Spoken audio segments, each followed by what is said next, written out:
અમિતાબેન ચાવાલા.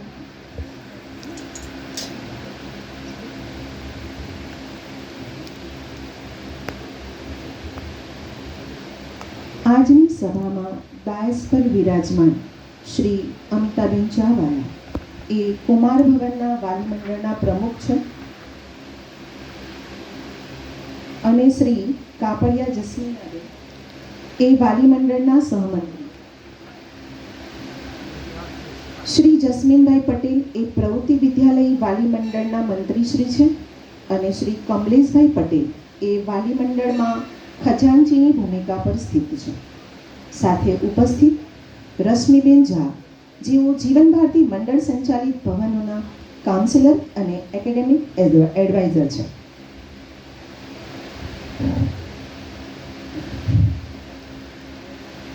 કુમાર ભવનના આચાર્ય શ્રી પિંકીબેનને વિનંતી કે તેઓ વાલી મંડળના પ્રમુખ શ્રી અમિતાબેન ચાવાલાનું પુષ્પ આપી અભિવાદન કરે.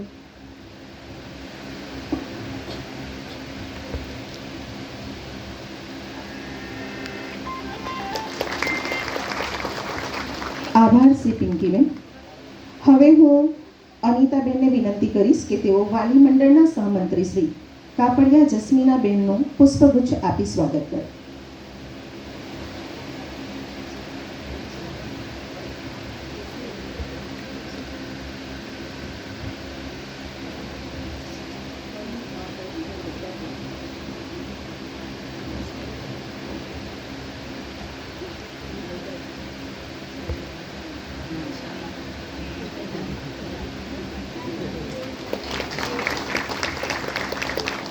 આભાર અનિતાબેન. હું પ્રવૃત્તિ વિદ્યાલય માધ્યમિક વિભાગ ઉચ્ચતર માધ્યમિક વિભાગના આચાર્ય શ્રી વિરેન્દ્રભાઈ વાસદિયા સાહેબને વિનંતી કરીશ કે તેઓ વાલી મંડળના પ્રમુખ શ્રી વાલી મંડળના મંત્રી શ્રી જસ્મીનભાઈ પટેલનું પુષ્પગુચ્છ આપી સ્વાગત કરે.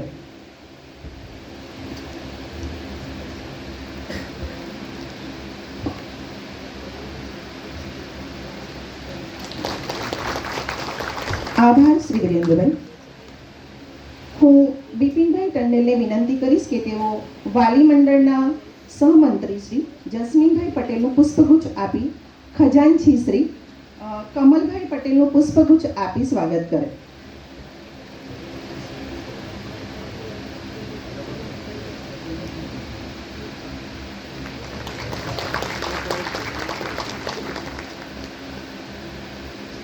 હવે પ્રવૃત્તિ વિદ્યાલયના વાલી મંડળના સભ્ય શ્રી જસ્મીનભાઈ પટેલને વિનંતી કરીશ કે તેઓ શ્રી રશ્મિબેનનું પુષ્પગુચ્છથી સ્વાગત કરે.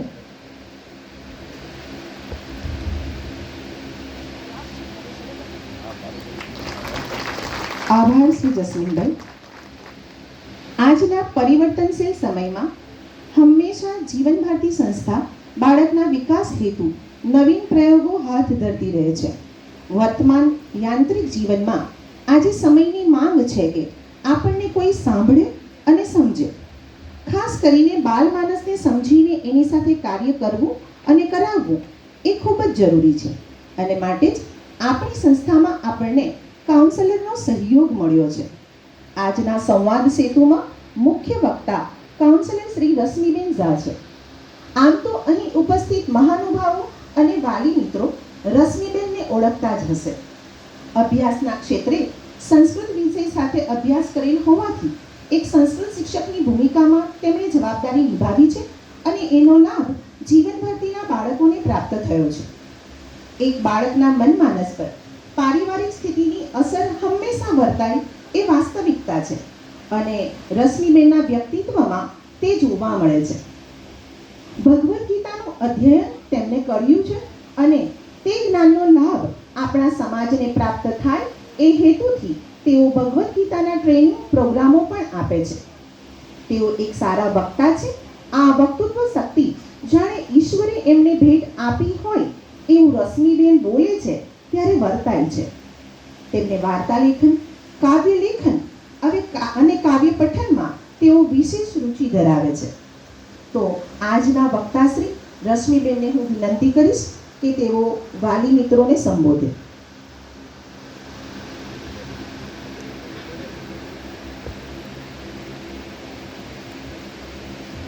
આચાર્યશ્રીને વિનંતી કે મહેમાનોને પ્રેક્ષાગારમાં દોરી જાય.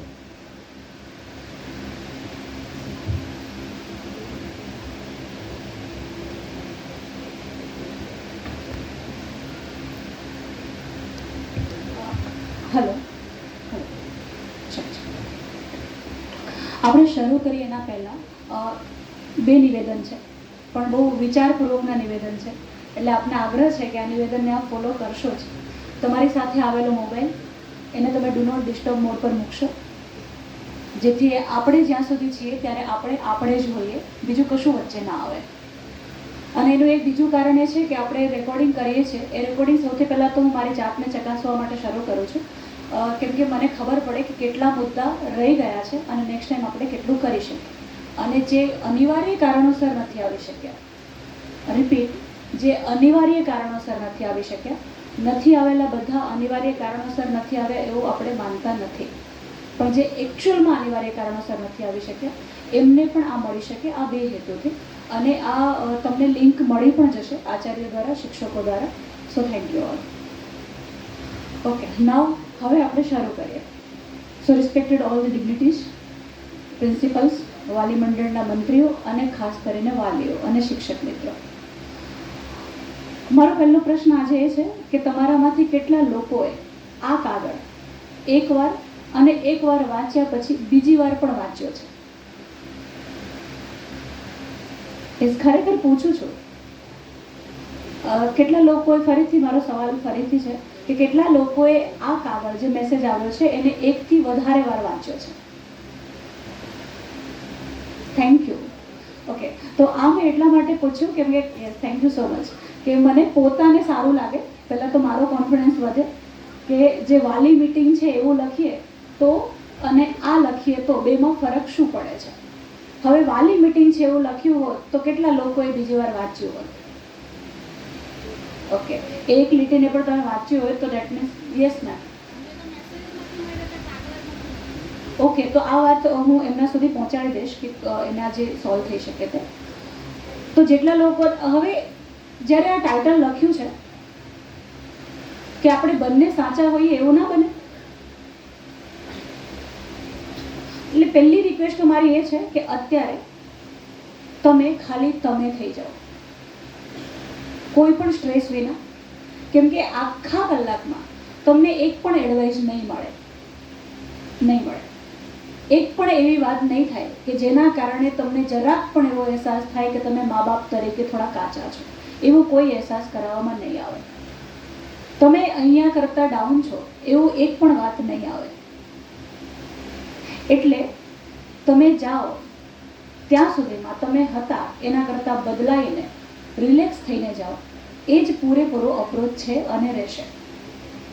અને એના પછી આપણે 1 કલાકના અંતે એવું નક્કી કરીશું કે નેક્સ્ટ ટાઈમ 2 કલાક કે 3 કલાકનું રાખવું કે નહીં.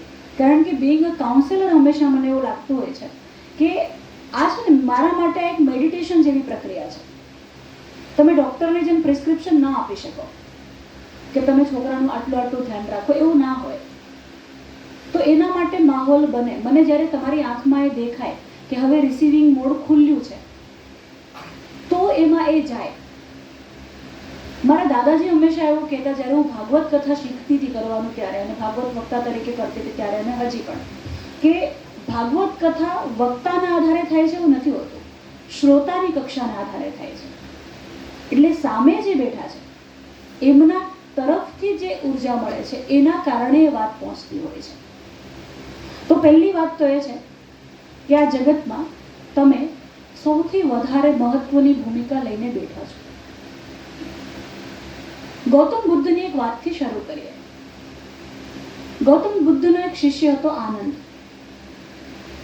બહુ જ એકદમ યુવા શિષ્ય આનંદ. અને ગૌતમ બુદ્ધનો એક નિયમ હતો કે કોઈ પણ ગામમાં, જે ગામમાં જઈએ એમાં 3 દિવસથી વધારે ના રોકાવું. અને એના કારણો હતા. 3 દિવસથી વધારે રોકાવો તો ગામના લોકોને એવું પણ થાય, માયા પણ બંધાય, એ તમારી વધારે કાળજી પણ કરે. અને કોઈ પણ મહેમાન 1 દિવસથી વધારે રહે ત્યારે આપણા માટે કામ વધતું હોય છે, આપણે જાણીએ છીએ. કહી નથી શકતા કારણ કે આપણને એવી રીતે આપણા માઇન્ડનું કન્ડિશનિંગ એવું કરવામાં આવ્યું છે કે આપણને સાચું બોલવાની જગ્યાઓ નથી આપવામાં આવતી, અને એક બાજુ કહેવામાં આવે છે કે સાચું જ બોલવું જોઈએ. એટલે આપણે સભ્યતાના નામ પર બર્ડન વધારતા ગયા છીએ ઘણી બધી વાર. વ્યવહારના નામ પર આપણે પોતે આપણી જાતને એટલું બધું દબાવ્યું છે કે આપણે ખરેખર કન્ફ્યુઝ થઈ જઈએ કે એકચ્યુઅલી પેરેન્ટ્સ શું શીખવાડવા માંગતા હતા. અત્યારના પેરેન્ટિંગને છોડી દો અને તમારા પેરેન્ટિંગ વિશે વિચારો તો તમને ઘણીવાર લાગશે કે નહીં, તમારા મા બાપ ઘણી બધી બાબતોમાં ખોટા હતા.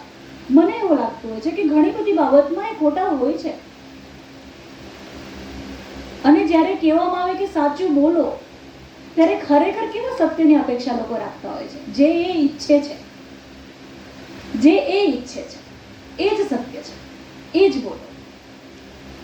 એટલે અહીંયા જ્યારે આ ઘટનાની વાત કરીએ છીએ તો ગૌતમ બુદ્ધનો આ નિયમ બહુ સ્પષ્ટ હતો કે 3 દિવસથી વધારે કોઈ ગામમાં રોકાવું નહીં, અને કોઈ એક જગ્યાએ, જે ગામમાં જઈએ, કોઈ એક જગ્યાએ જે ઘર તમને આનંદપૂર્વક, આદરપૂર્વક આવકારે ત્યાં તમે 3 દિવસ રહો. હવે એક ગામમાં જ્યારે ગયા ત્યારે એક સ્ત્રીએ એ આનંદને, સ્વામી આનંદને એવું કહ્યું કે તમે મારે ઘેર 3 દિવસ રોકાઓ. આનંદે કહ્યું કે હું મારા ગુરુને પૂછી લઉં. પેલી સ્ત્રીએ કહ્યું કે હું આદરપૂર્વક આમંત્રણ આપું છું તો એમાંય પરમિશન લેવી પડે, એટલે એ ના પણ પાડશે. આનંદે કહ્યું કે મને ખાતરી છે કે એ ના નહીં પાડે, પણ આ મારી નૈતિક અને ઔપચારિક ફરજ છે એક શિષ્ય તરીકે, એટલે હું પૂછી લઉં. આનંદે ગૌતમ બુદ્ધને વાત કરી. ગૌતમ બુદ્ધે કહ્યું કે એમાં પૂછવાની કેમ જરૂર પડી? આનંદે કહ્યું, ગુરુદેવ, એટલા માટે કારણ કે સ્ત્રી વૈશ્યા છે, તો એના ઘરે હું રોકાઉં કે નહીં? મને ખાતરી છે કે આપ ના નહીં પાડો, પણ છતાંય મારે આપને જાણ કરવી જોઈએ. અને બુદ્ધે કહ્યું કે જો એ આદરપૂર્વક આમંત્રણ આપે છે તો રોકાવું જ જોઈએ. આનંદ ત્યાં રોકાય છે. આનંદ ત્યાં રોકાય છે. આ જુઓ, પરમિશન આપી ગૌતમ બુદ્ધે, રોકાયો આનંદ છે, આમંત્રણ એક ગણિકાએ આપ્યું છે, ઘર એનું છે. આ ત્રણેય વ્યક્તિઓ પોતાનું કામ કરીને છૂટી ગયા છે વૈચારિક રીતે. હવે આ ગૌતમ બુદ્ધના તમામ શિષ્યો મંડળમાં આ ગણગણાટ એટલો બધો તીવ્ર બન્યો કે એક વેશ્યાને ઘરે રોકાવાનો, અને બુદ્ધે એને હા કેવી રીતે પાડી, અને એ પણ આ યુવાન ઉંમરમાં. એટલે હવે તો આ હાથમાંથી ગયો. લોકોએ સીસીટીવી કેમેરાની ફરજ બજાવવાનું શરૂ કરી દીધું. આખી દિવસ રાત લોકો એના ઘરની બહાર બારીમાંથી ડોક્યું કરે, આખી રાત લોકો બહાર ઉભા રહીને ડોક્યું કરે. બીજી સવારે બધાએ એકબીજા સાથે વાત કરી, પાક્કું આ હાથમાંથી ગયો. કેમ કે આજે તો સંગીતના સુરો નીકળતા હતા. બીજા દિવસની રાત પછી આ જ લોકોએ કીધું એકબીજાને, હવે તો આ પાછો નહીં જ આવે. આજે તો નૃત્યનો અવાજ આવતો હતો. ત્રીજી રાત પછી આ બધાએ કીધું, હવે ખાતરીપૂર્વક નહીં આવે, આ બટલાઈ ગયો છે. કેમ કે આજે તો બંને સાથે ગાતા હતા ને સાથે નાચતા હતા, એનો અવાજ આવતો હતો. એક નિયમ હતો કે રોજ એકવાર બધાએ એક નિશ્ચિત કરેલી જગ્યાએ મળવું, જ્યારે આ 3 દિવસ પૂરું થઈ જાય ત્યારે, અને પછી નક્કી કરવું કે હવે કયા ગામમાં જવું છે. તો આ બધા એ જગ્યાએ ઊભા હતા અને રાહ જોતા હતા કે આ આનંદ આવશે કે નહીં. દરેકના મનમાં આ ગજબ ઉથલ-પાથલ હતી, નહીં જ આવે. અને હવે નક્કી થયું કે હવે તો આટલું મોડું થયું છે, નહીં જ આવે, હવે જતા રહીએ. ત્યાં જ પાછળથી આનંદ આવતો દેખાયો, અને એની પાછળ એક સ્ત્રી આવતી દેખાઈ ભગવા વસ્ત્રોમાં. એ ગણિકા સાધુ થઈ ગઈ હતી. બુદ્ધની આ ઘટના આપણને શીખવાડે કે વિશ્વાસ મૂકો તો કેવું મૂકો. વિશ્વાસ મૂકવાનું ગટ્સ કેટલું આપણું. આપણે શું કરીએ છીએ? તમે અત્યારે સૌથી વધુ દોડો કોના માટે છો? તમને શું લાગે છે? તમારા બાળકો માટે. એમનું ભણવાનું ક્યાંય તમારી મહેનત, આ મહેનત એટલે શું? પૈસા. Finance is your stress and we all are running four it. પણ આ બધાના કેન્દ્રમાં કોના માટે? બાળક માટે. હવે સમજો કે આજે આમ તો મારો એવો પ્રયાસ હતો કે પહેલાં એક આખું મારો મમ્મીઓ સાથે સેમિનાર કરવો હતો અને તેના પર મારે પપ્પાઓ સાથે કરવું છે, જે મેં પ્રાઇમરીમાં એ રીતે જ રાખ્યું છે. પણ જ્યારે મારી આચાર્યો સાથે અહીંયા વાત થઈ બંને સેક્શનના, ને એમણે કીધું કે રશ્મિ આજ સુધી તો આમાંય નથી આવતા, એટલે તું બંને માટે કર. તો મને લાગ્યું કે હા, મારું પ્રયોજન એ છે કે આવે અને વાત થાય. જીદ એ નથી કે હું ઈચ્છું એ થાય, પણ આશય એ છે કે આપણને જે જરૂરી છે એ થાય. તમે જે રીતથી આવતા હોય એ રીતથી બોલાવીએ. અને આ નક્કી છે કે તમને કોઈ એક્સ્ટ્રા સલાહ ના આપે, કારણ કે તમને તમારી જગ્યા બરાબર ખબર છે. અહીંયાથી કોઈ વ્યક્તિ એવું કે સવારે આટલા વાગે આ કરો, એને શું અધિકાર છે તમારા જગ્યાએ ઊભા રહ્યા વિના તમને કહેવાનો? તમને જ ખબર છે કે સવારે કેટલા વાગે તમારા ઘરમાં કેટલા વડીલોની દવા હોય છે. તમને જ ખબર હોય કે કોઈ બેડ રેસ્ટ પર છે તેનું ડાયપર કેટલી વાર બદલવું પડે છે. તમને જ ખબર છે કે એક ચા મોડી બને તો ઘરમાં શું વાતાવરણ સર્જાય છે. તમને જ ખબર છે કે કેટલી વાર તમે વાસણ ધોવો છો, અને તમને જ ખબર છે કે બપોરે તમે કેટલા કામ લઈને બેઠા હો છો. આ બધો સ્ટ્રેસ તો તમને ખબર છે. તો તમારો સ્ટ્રેસ લીધા વિના હું તમને સલાહ કઈ રીતે આપી શકું? એટલે સલાહ આપવા માટે તો વ્યક્તિએ બહુ તપસ્યા કરવી પડે. એટલે સલાહ તો અહીંયાથી આવશે નહીં. અને એટલા માટે જ વક્તા એવું પણ નથી લખ્યું, સંવાદ સેતુ એવું જ લખ્યું છે. જે આ બાળકોને સમજ્યું છે અને જે તમારી સ્થિતિ સમજાય છે, એ બંને વચ્ચેનો કોઈક તો રસ્તો કાઢીએ કે જેમાં તમારા પૈસા, જેના માટે તમે આટલી મહેનત કરી રહ્યા છો, એ પૈસા ઉગે તો ખરા. જે પેલું બાળક એવું લાગી રહ્યું છે કે બધું કરવા મથે છે, તો એની સાથે કનેક્ટ તો થઈએ. વાયરમાં પાવર પણ છે, સ્વિચ બોર્ડ પણ રેડી છે, પંખા પણ છે, બધું જ છે, પણ જો કનેક્શન નથી તો આ બધાનું શું અર્થ થશે? આ ઘટનામાં જ્યારે તમને ખબર હોય કે તમે શું છો, આનંદને ખબર છે કે શું છે, ગૌતમ બુદ્ધને ખબર છે કે મારું શિષ્ય, મારું બાળક શું છે, અને તમને ખબર છે કે તમારે શું કરવું જોઈએ અને તમે શું કરી રહ્યા છો, તો ત્યારે સમાજ પહેલેથી આવો રહ્યો છે. એવું નથી કે આજે થયો છે. એટલા માટે પણ ગૌતમ બુદ્ધની આ ઘટના મને બહુ જ ઇન્સ્પાયર કરે છે કે જ્યારે તમને લાગે કે લોકોના ગણગણાટથી તમે તૂટી રહ્યા છો, તો ફરીથી એકવાર આ વાંચો. આજે પણ સમાજમાં એ રીતે જ મૂલવણી થાય છે. અને આ મૂલવનાર લોકો કોણ હોય છે? આઈએએસ હોય છે? બહુ વ્યસ્ત હોય છે? નહીં. જેમને એકચ્યુઅલ પોતાના જીવનનો કોઈ ચોક્કસ ધ્યેય નથી, એ જ લોકો પાસે આવી નવરાશ છે. બાકી જે કામ છે જેમની પાસે, તો કામ જ કરી રહ્યા છે. અને જે આવી મૂલવણી કરી રહ્યા છે, એમને તમે કામ આપો તો એમની પાસે ટાઈમ જ નથી. અને એ સમયે જ્યારે તમને ખબર છે કે તમે શું છો, તમે શું કરી રહ્યા છો, ને શું કામ કરી રહ્યા છો, તમારા હેતુઓ તમને સ્પષ્ટ છે, તો તમને તમારામાં વિશ્વાસ છે, તો બીજા કોઈનાથી કોઈ ફરક નથી પડતો. જરૂરી નથી કે ગણિકાના ઘરમાં રહીને એક સાધુ એમાં પલટાઈ જાય. એવું પણ બને કે ગણિકા સાધુ બની જાય. પેરેન્ટિંગની પહેલી ફરજ છે સાંભળવું. પૂરેપૂરું અટેન્ટિવ રીતે સાંભળવું. અત્યારે કદાચ એવું દેખાય છે બહારની રીતે કે હું બોલું છું, પણ હકીકતમાં હું તમને સાંભળવાની જ પ્રોસેસમાં છું. I am listening you. I am not hearing you, I am listening you. હું તમારી આંખોને સાંભળું છું. અને જે તમારી આંખોમાં આવે છે, એક્ઝેક્ટ 1 કલાક પછી તમને એવું જ લાગશે કે કોઈ બીજું વાત નહોતું કરતું, તમે જ તમારી સાથે વાત કરતા હતા. ઓશો એવું કહે છે कि सुनना सिर्फ कान की कला नहीं है, सुनने के लिए आंखें, मस्तिष्क और हृदय तीनों एक साथ मिलने चाहिए. આ સાંભળવું છે. આપણાથી શું થાય છે?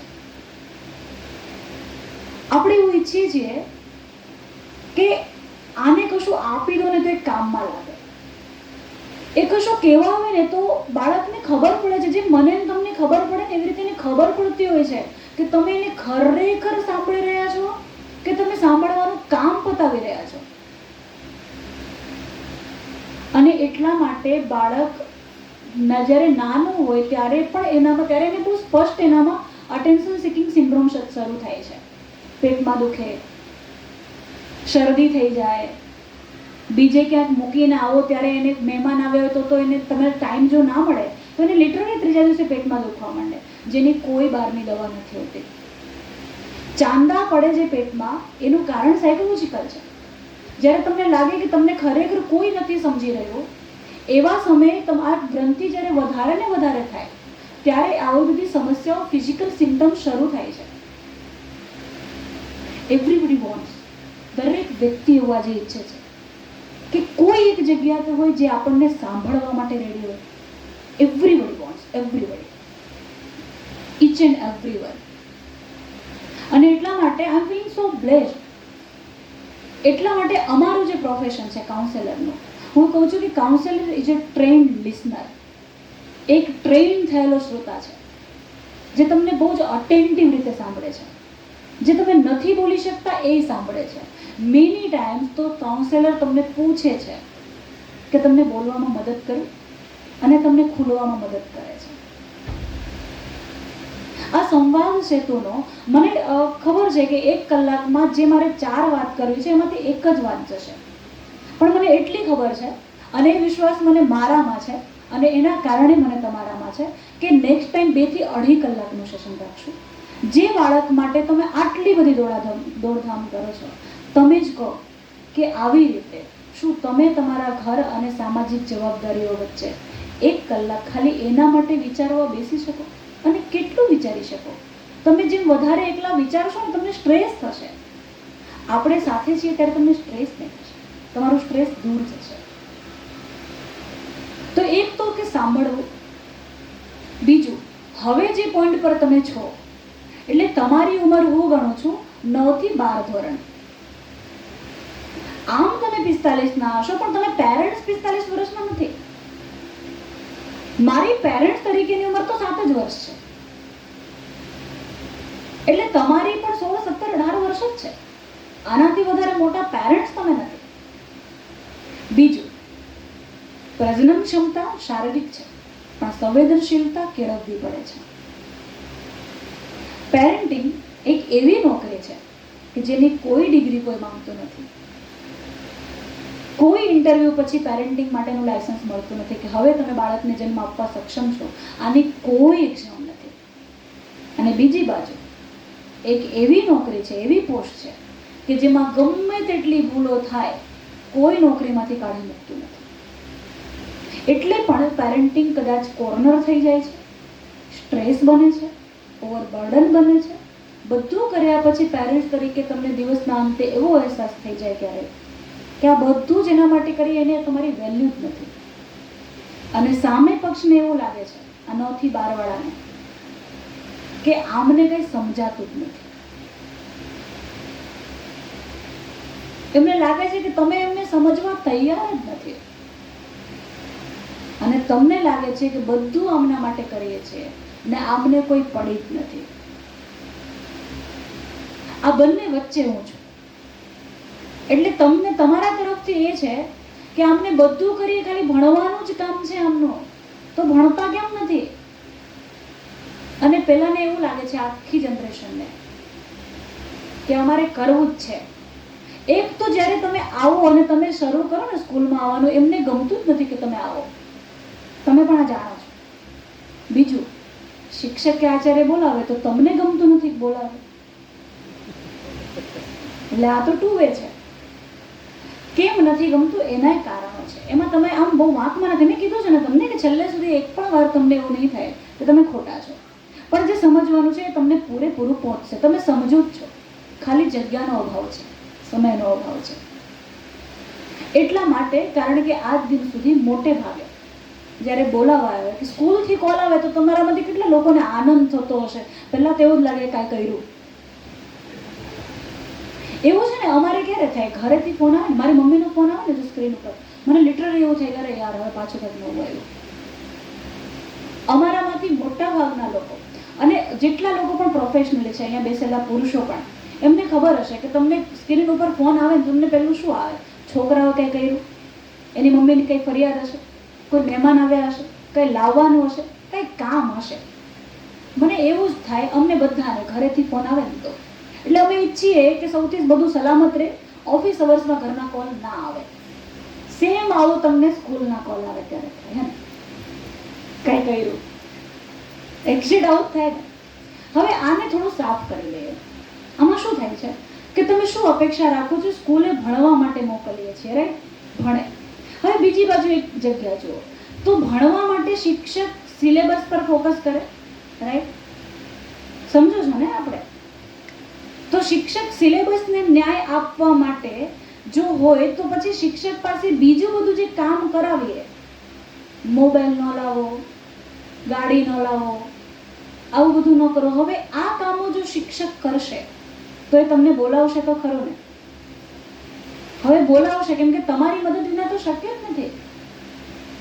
કેમ કે આ જનરેશન ક્યાંક આખી નીતિ, પણ મને હંમેશા એવું લાગે કે આ જ રાષ્ટ્રીય નીતિમાં, આ જ સરકારી નિયમોમાં, શિક્ષણની આ જ ધારાધોરણોમાં આપણને કલામ પણ મળ્યા છે અને આપણને ઘણા સાયન્ટિસ્ટ મળ્યા છે. આમાં જ આપણને સુનિતા વિલિયમ્સ મળે છે.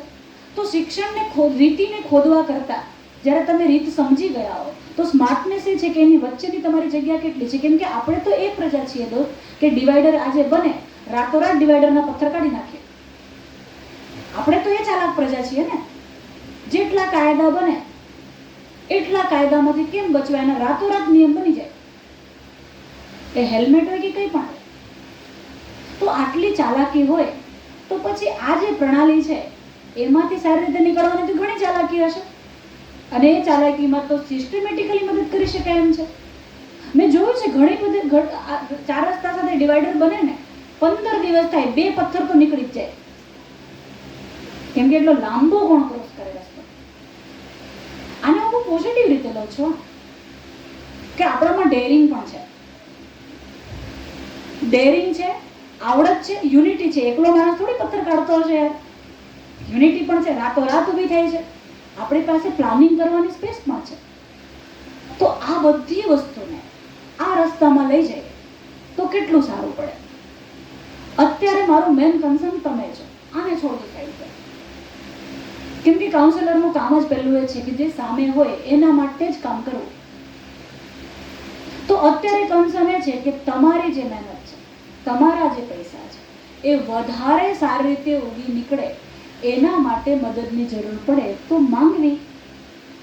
શું વાંધો છે? આમે આજ દિન સુધી જ્યારે પણ જે લોકો એવું કહેતા હોય ને તમને સૌથી વધારે સ્ટ્રેસ કોણ આપે છે? ટીચર્સ નહીં આપતા, એ આપે, છોકરા આપે. હું તમને ત્રીજો ઓપ્શન આપો, છોકરામાં તમે થોડા હા પર આવે ને એટલે ત્રીજો ઓપ્શન આપો. તમને છે ને સૌથી વધારે સ્ટ્રેસ તમારી આજુબાજુના તમારું સોશિયલ સર્કલ નહીં આપતું? આપે છે ને. આપણા છોકરાનું દાખલા તરીકે ગયા વર્ષે 50% પર હોય, આ વખતે 95 આવે, તમે ખુશ થાઓ, તરત જ બાજુવાળાનો 58 આવ્યો ને ગયું. એટલે મારી ખુશી સ્વાયત્ત નથી રહી, મારી ખુશી બીજાની ઉપલબ્ધિ ઉપર આધારિત થઈ ગઈ છે. એટલે આઝાદ ભારતમાં હું તો ગુલામ જ છું. મારી ખુશીઓ માટે હું તો જવાબદાર જ નથી. રિસ્પેક્ટ જોઈએ છે તમને? તમે ઈચ્છો છો ને કે છોકરા તમને રિસ્પેક્ટ આપે? મારી પહેલી વાત એ છે કે રિસ્પેક્ટ, આત્મસન્માન જ્યારે બોલીએ ને ત્યારે એનો મતલબ શું થાય? પોતાનું સન્માન. મારું સન્માન કોઈ બીજું કેવી રીતે આપે? હું ના આપું પોતાને. પહેલી વાત તો કે તમે તમારી જાતને સૌથી પહેલા રિસ્પેક્ટ આપો, પૂરી રિસ્પેક્ટ આપો, પોતાના પ્રેમમાં પડો. અને તમે પ્રેમમાં પડી શકો છો. તમે એના પ્રેમમાં પડ્યા છો કે જે તમારા પેટમાં હતું, જેને તમે જોયા જ નહોતા. તમને ખબર જ નહોતી કે આ ખરેખર શું કરશે. જો તમને ખબર હોત એ સમયે કે આના કારણે આ સ્કૂલમાં જઈને આટલી ધમાલ કરશે અને વાલી આટલી વાર આપણે જવું પડશે, તો તમે થોડા પેંડા વેચવાના હતા? વિચારો પ્રેક્ટિકલ ના કરવાના. એટલે તમે એના પ્રેમમાં પડ્યા છો જેના વિશે તમે ક્યારેય કાંઈ જાણ નથી, જે તમને આખી રાત જગાડતું હતું, પણ તમે એની પર ક્યારેય ગુસ્સે નહોતા થયા. એટલે હું તમને ખાલી આપણા બધાનો ઇન્ક્લુડિંગ મી મૂળ સ્વભાવ યાદ કરાવું છું કે તમે એ પ્રેમાળ વ્યક્તિ છો.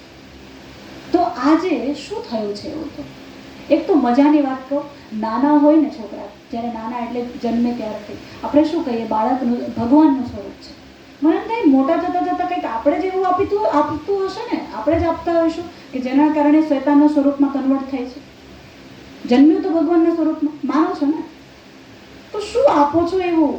અથવા તો કઈ બેદરકારી રહી જાય છે, કંઈક તો રહી જાય છે કે જેના કારણે બીજું બધું પોતાની જગ્યા બનાવી લે છે અને ભગવાનના સ્વરૂપમાં આજે આટલી બધી ફરિયાદો થઈ ગઈ. પછી એવું થાય છે કે બે ઝીકી દીધી હોય ને,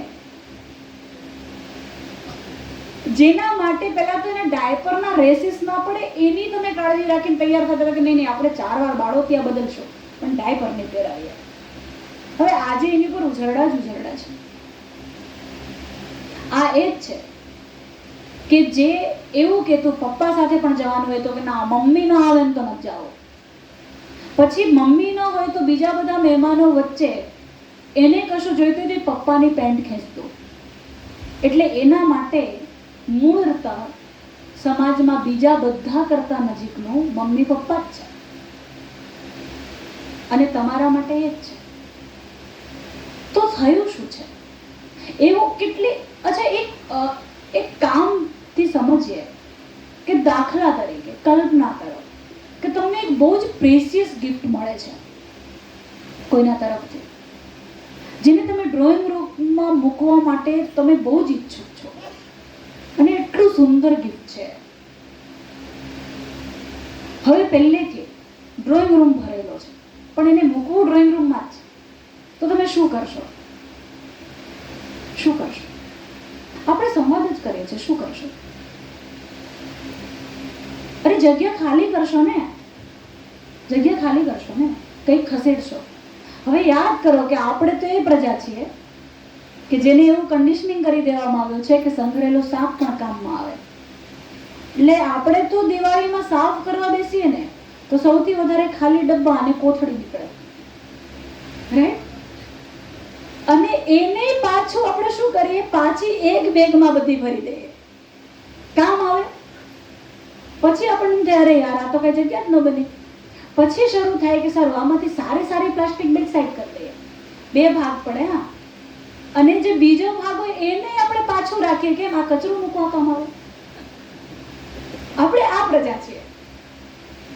એટલે કશું પણ પાછા પેલાથી ખાલી ડબ્બા હોય પાર્સલ ના આવેલા એને પાછું રાખી મૂકીએ કે કોકને આપવામાં કામ આવે, પાછું લેવાનું ઝંઝટ નહીં. જૂના કપડા કબાટમાંથી જેટલા નીકળે આપણને પણ આ હજી પહેરી શકાય એમ કઈ નહીં, નાઇટ ડ્રેસમાં પહેરી કાઢશું, પોતામાં કામ આવશે એટલે પાછા સચવાઈ જાય. પરાણે ધક્કા મારીને પણ છેલ્લે તમે શું કરો, જીવ બાળીને પહેલા તો તમે જો વસ્તુ હોય તો શું ઈચ્છો કે કાંઈ નહીં સેકન્ડમાં કોઈ લઈ લેતું હોય તો આપી દઈએ, એ ન લે અને સામે પેલું ગિફ્ટ જતું રહેશે તમે નહીં લેશો તો. એટલે છેલ્લે આમ જીવ ઉપર આવીને શું થાય કે પેલું તો જોઈએ જ છે એટલે છેલ્લે કોઈને આપી દઈએ. એમાંય આપવામાં ક્રાઇટેરિયા ફિલ્ટર થાય એવી જગ્યાએ આપીએ જ્યાં વ્યવહાર સચવાઈ શકે. અને એ ન લે તો છેલ્લે કામવાળા કે કોઈને આપણે આપી દઈએ, પણ આપીએ ખરા. આપવાથી વૈચારિક મુક્તિ તમે લેતા નથી પાછા. આપણે શું કરીએ, એકાદ દિવસ આજુબાજુમાં ચર્ચા કરીને એનું બેસણું થાય. શું કરીએ, બહુ કામનું હતું પણ કાઢવું જ પડે એવું હતું. કોના ઘરમાં જગ્યા હોય, કોઈને આપી ન શકાય પણ હવે કાઢી દીધું, ચલો થોડું જવા દે, ભગવાન જે કરે તે ખરું. સારું જ લાગે છે આયરો જગ્યા તો આપણે આમ જ કરવી પડે. તો શું, કોઈ વસ્તુ નકામી જ નથી હોતી પણ કાઢવી જ પડે. આવું બધું બેસણું 2 દિવસ થાય તમારા મનને શાંતિ માટે, આત્માની શાંતિ માટે. પછી એમાંથી હવે જ નવી વસ્તુ આવે છે ને શણગાર ઉપર હવે ધ્યાન પૂરેપૂરું કેન્દ્રિત થાય. આ થાય છે, આ જ પ્રોસેસ કરવી જ દોસ્ત, આના સિવાય કાંઈ કરવું નથી. હવે આપણા કામમાં આ બધી બિનજરૂરી વસ્તુઓ કઈ છે? સૌથી સહેલા કામથી શરૂ કરીએ. સીધા કોર ઉપર નથી જવું. આપણે કોઈને સાબિત કરવું નથી કે આપણે મજબૂત છીએ, આપણે છીએ જ. જ્યારે આટલી ઘટનાઓ દુનિયામાં બની ગઈ હોય અને છતાં હું ને તમે અહીંયા બેઠા હોઈએ અને આટલી જવાબદારીઓ તમારા માટે પણ સવારમાં હોય, લોકોની ચા નાસ્તોથી લઈને કોઈના ઓફિસનું. અરે લોકોને તો તમે ગજબ ગુલામ બનાવ્યા છે, તમે ના હો તો રૂમાલ નથી મળતો લોકોને, બરાબર? 2-3 દિવસ થાય પણ તમારી સામે કાઢે કેવી રીતે? પ્રેમથી. એવું ન કે હું તારા વિના લાચાર છું અને મને શર્ટ નથી સમજ પડતી. આવું તો કોઈ કહેતું નહીં. શું કે ક્યાં મૂક્યું જ ખબર નથી પડતી હોતી, કહીને જાતા હોય તો આવી રીતે કહીને. એટલે આપણને છે ને પ્રેમથી વ્યક્ત કરવાની શરમ આવવા માંડી. બે ઝઘડામાં આપણને નવું નથી લાગતું, પણ બે વ્યક્તિ જો ખરેખર પોતાનો પ્રેમ સારી રીતે સાચી રીતે વ્યક્ત કરી રહ્યા હોય તો એમ થાય હવે આવા વેવલા વેડા શું કરવાના. હા, આપણે હવે કોમેન્ટ ફટાક દઈને આપીએ, હવે વેવલા વેડા શું કરવાના. હકીકતમાં તો જાતને પૂછીએ કે આપણે નથી ઈચ્છતા કે આપણી સાથે પણ કોઈ કરે. So first thing is that કે તમે છે ને મમ્મી પપ્પા પણ છો. તમે ખાલી મમ્મી પપ્પા જ છો એવું નથી, તમે મમ્મી પપ્પા પણ છો. જેવી રીતે હું એક કાઉન્સેલર એકેડેમિક એડવાઇઝર પણ છું, પણ હું 24 કલાક એ જ નથી. હું મમ્મી પણ છું, પણ હું 24 કલાક મમ્મી નથી. હું કોઈની દીકરી પણ છું, પણ હું 24 કલાક દીકરી નથી. હું પણ છું, જેની પોતાની સ્વતંત્ર ઈચ્છાઓ છે, જેને પોતાની સ્વતંત્ર જવાબદારીઓ છે પોતાની જાત માટેની, જેને પોતાને એવું પણ થાય અને સાચી રીતે થાય કે એક દિવસ અઠવાડિયામાં એક દિવસ આને ક્યાંક મૂકો સલામત રીતે અને એક દિવસ પોતે નિરામથી શ્વાસ લો. આ જરૂર મને તમને બધાને છે. અને લોકો આપણને શું કન્ડિશનિંગ કર્યું છે? કન્ડિશનિંગ જો કેવા લોકો જ કર્યું છે એ કેવાય તમે સમજી જશો. જેમને પોતે પોતાનું છોકરું કાંઈ નથી સાંભળતું ને એવા જ લોકો તમને સલાહ આપવા આવે આજુબાજુમાં. આવું હોય છોકરાને તો આમ કરવું પડે. તમારા ઘરમાં જેની વાત આપણે જેનું નામ નહીં જ લઈએ, એ કેરેક્ટરનું નામ નહીં જ લઈએ, પણ તમને ખબર છે કે તમારું છોકરું જો માંદું પડે, અરે રસ્તે જતા પડી ગયું હોય તો સૌથી પહેલા તમારા ઘરની કઈ વ્યક્તિ તમને એવું કે ધ્યાન રાખતા હો તો અમે છોકરા મોટા કર્યા, પણ આમ નહીં, નામ નહીં જ લઈએ. તમને ન ગમે એવા કોઈ નામ જ નથી લેવા, પણ આવું થયું છે બરાબર. અમે છોકરા મોટા કર્યા, આવડા મોટા એમને કર્યા હશે. મારી મમ્મી બી આવું કહેતી હોય, અમે 4 મોટા કર્યા. એક દિવસ તો મેં કીધું કે મમ્મી ખરેખર તે મોટા નથી કર્યા, મોટા થાય બધા, એવું ના હોય, અમે છોકરા મોટા કર્યા. તો પછી એક દિવસ મેં કીધું કે પણ તે જે રીતે મોટા કરે ને એ રીતે નહોતા કરવા જોઈએ. એટલે આપણે તો શું પ્રણાલી હતી, જો રડે મારવાથી રડે તો એને બંધ કરવા માટે બીજું લાફો. આપણે કઈ રીતે ઉછરેલી પ્રજા છીએ? ખવડાવવા માટે લાફો, ન ભાવે અને મોઢું મોજ પડ્યું બીજો લાફો. એટલે આપણે તો લાફા પર ઉછરેલી પ્રજા છીએ. આજે તો કઈ થતું નથી. અને સૌથી મજાની ઘટના તો શું આવે ખબર? જ્યારે આવું કહે ને આમ છોકરું પડી ગયું હોય, આવી રીતે ઉછરે આમ હોય, રસ્તે ચાલતા ધ્યાન ન રાખે, પોતાની વાતોમાં જ હોય, છોકરા પડી જાય ખબર ન પડે. આવું જ કઈ હોય, આવી માં હોય, આવું બધું શરૂ થાય એટલે તમને આમ સખત ઇરિટેશન થાય. પણ શું કરવું? એક ટેકનિક આવે છે શું કરવું તે. ત્યારે તો કાંઈ ન કરવું, કાંઈ ન કરવું, વગર પ્લાનિંગે તો કાંઈ કરવું જ નહીં. પ્લાનિંગ બીજાના રિલેક્સેશન માટે નહીં, તમે પોતે રિલેક્સ હો એના માટે કરો. 3-4 દિવસ જાય ને પછી જે દિવસે તમે બધાનું ભાવતી રસોઈ બનાવી છે એ દિવસે એવું કેવું કે બેટા પડી જઈએ ને એની વાત પપ્પાને ન ખબર હોય તો એના પપ્પા એવું જ કહેશે એટલે એવી એ શું થયું તેવું કે અરે એમ નહીં, હવે આ પડે છે પણ તમે જ નાનપણમાં પડ્યા ના હો તો તમને કેમ ખબર પડે પડીએ કેમ વાગે? એટલે એવું કહેશે પડ્યા તો હોય જ ને, વાગેલી અમને ન ખબર હોય.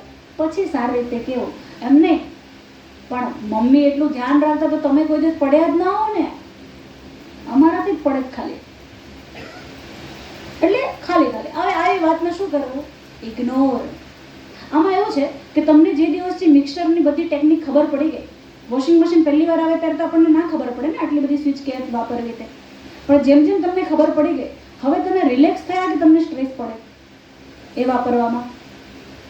રિલેક્સ થાવ છો ને તો તમને તમારા ઘરમાં આટલા વર્ષોથી રહેલું આ જીવંત સાધન એની સાયકોલોજી નથી ખબર પડી ગઈ? પડી જ ગઈ છે તો તમે પહેલેથી મોજ લો ને. અમને તો ખબર જ હોય. ઘણી વાર તો શું થાય કે સૌથી વધારે ગિલ્ટ તમને કોણ આપે? તમારા પેરેન્ટ્સ આપે. ગિલ્ટ ઝોનમાં તો તમે એમના કારણે આવો. આવી રીતે ભણવામાં ધ્યાન નથી રાખતા, આખો દિવસ દોડા દોડે. એમાંય જો તમે જ્યારે ફોન પર હો અને હસીને વાત કરતા હો કોઈની સાથે, તો એ તો તમે તદ્દન ફાલતુ કરી રહ્યા છો ભાઈ સાહેબ. ફોન પર લાગી રહ્યો પણ છોકરામાં નથી રહેવું. હવે તમે એક જગ્યાએ માંડ પોતાનો જીવ હળવો કરતા હો, એ કપ કાપ મૂકી દેવાની વાત આવે. એટલે આમાં પહેલી વસ્તુ તો ગિલ્ટ ફ્રી રહેવું. તમને અધિકાર છે તમારો પોતાનો ટાઈમ લેવાનો, પણ એ તમારો મી ટાઈમ હોવો જોઈએ. એ પંચાયતનો ટાઈમ ન હોવો જોઈએ. તમારે શું કરવું છે? અરે અને આ પંચાયત જતું નથી હો, બધાના વાલી આવા જ છે, મારાથી લઈને તમારા સુધી. મારી મમ્મી આજની તારીખમાં મને એવું કે જાઓ ને એટલે એમ કે અહીંયા આવો તો બહાર, એટલે બહાર જઈ તો એમ કે સામે જો બારી લૂછે છે. યાર તો આપણા ઘરમાં તો આપણે લૂંટતા હોઈએ ને. આવું પહેલેથી શરૂ કરે છે. જ્યારથી હું 10મા ધોરણથી મને યાદ હોય ત્યારથી પહેલા આવ્યો તો તું જો એને ઘરમાં કચરા પોતું કરે. જો તમે ખાલી ભણો છો, એને રોટલી આવડે. મને તો 25 વર્ષ સુધી કોઈની એવી ખબર પડે ને કે આ છોકરીને રસોઈ આવડે, મને એમ થતું મારી મમ્મીને ખબર ન પડવી જોઈએ. વારો તો મારો પડી જવાનો હોય ને વગર કારણે, મને ન આવડતી હોય એટલે. હજી હવે આ શરૂ છે. જો અહીંયા આ લોકોએ નોકરી કરે, હવે એને એવું શોધી કાઢ્યું છે કે કેટલી છોકરીઓની સ્ત્રીઓ નોકરી કરે અને એની સાથે કેટલાક ઘરને બારી લૂછે છે. હવે મને એ બતાવે, હવે હું મજા આવે છે. હું તો ખરેખર બહુ મસ્ત લૂછે. પછી એકાદ વાર તો એવું કરું, બહુ પ્રેમથી એ બેનને જઈને કહું, તમે એટલી સરસ રીતે બારી લૂછો છો ને, એટલા પ્રેમથી કે મારી મમ્મી તમને જોઈ જોઈને અમને એટલી બધી ઇન્સ્પાયર કરે. કેમ કે તમે સૌથી પહેલી જવાબદારી તમે તમારી પોતાની છો. તમારી સાથે 24 કલાક કોણ રહે છે? કોણ તમારા માટે 24 કલાક નવરું છે? તમારી સાથે નવરા તમે નથી. તમે તમારા માટે નવરા નથી 24 કલાક. તમે ક્યારે તમારા માટે નવરા હો છો? પણ સાથે તમારી સાથે તમારી જાત જ છે. તો જે તમારી સાથે 24 કલાક છે એને સપોર્ટ કરવો એ આપણી જવાબદારી નહીં, કામ છે અને લેવલમાં છે. તો બહાર ના નીકળે સીધું. પહેલી જવાબદારી મારી હું પોતે છું કે હું પોતે સ્વસ્થ હોઉં. અને આ એટલા માટે કે આ 1 કલાકના અંતે તમારામાંથી ઘણા બધાની ફેવરિટ વ્યક્તિ આ સમય હું હોઈશ એવી મને ખાતરી હોય છે. કેવું હોઈશ? તમને એવું થશે કે જિંદગીમાં પહેલી વાર આપણને કોઈ આપણી જેમ ગમ્યું છે, અને એ સમયે તમને એવું થાય કે તો એ એક્સપ્રેસ કેવી રીતે કરવું? કારણ કે આપણે ત્યાં સંબંધોમાં લાગણી એક્સપ્રેસ કરવા માટે આપણી પાસે રિવાજો આપણે બનાવ્યા છે. એ રક્ષાબંધન હોય કે કોઈ પણ હોય, અને એના માટે જ ફાધર્સ ડે બધા ડે છે. મને તો એક પણ ડે સાથે વિરોધ નથી. આઈ લવ ઇટ. મજા કરો, શું કામ કકડાટ કરો? આપણે થોડી બજરંગ દળ છીએ. આપણું એ કામ તો છે ને જીવનમાં સુખી થઈ. દુઃખી થવા માટે જન્મ નહીં જ લીધો હોય આપણે. તો એ સમયે તમને એવું થાય કે આપણે આની સામે એક્સપ્રેસ કરીએ તો શું થાય? કેમ કે દર વખતે મને વર્ષોથી આઈ am so blessed I am feeling, કારણ કે મને હંમેશા એવું મળ્યું છે જ્યારે હું નાનપણથી સ્ટેજ પર થતી ત્યારથી કે મારી દીકરી જેવી છે, ધેન આફ્ટર કે આપણા મિત્ર જેવું છે, આપણા જેવું છે, એક મેન્ટોર જેવું છે. અને તમને એવું થાય કે આને પહોંચાડવું છે તો શું કરો? દાખલા તરીકે તમારી પાસે તમને એવું થાય કે આને આપણે કેડબરી આપવી છે. ઓકે ફાઇન, આપણે એવું માનીએ તો તમારી પાસે જો 5 કેડબરી છે અને તમારા 2 બાળકો છે, તમે 5 લીધી છે, તો તમે મને બહુ આરામથી, બહુ પ્રેમથી, બહુ રિલેક્સ થઈને એક કેડબરી આપવા તૈયાર થશો, જેમાં આપણે બંને ખુશ હોઈશું. પછી 4 હશે તો એ તમે કાપશો. કેમ? કેમ કે તમે એક તમારા 2 માટે પણ લીધી હતી, તો તમે તમારા હિસ્સાની મને આપવા તૈયાર છો. 3 છે તોય તમે કાપશો કે એમાં કટ કેમ કોણ થશે? પપ્પા.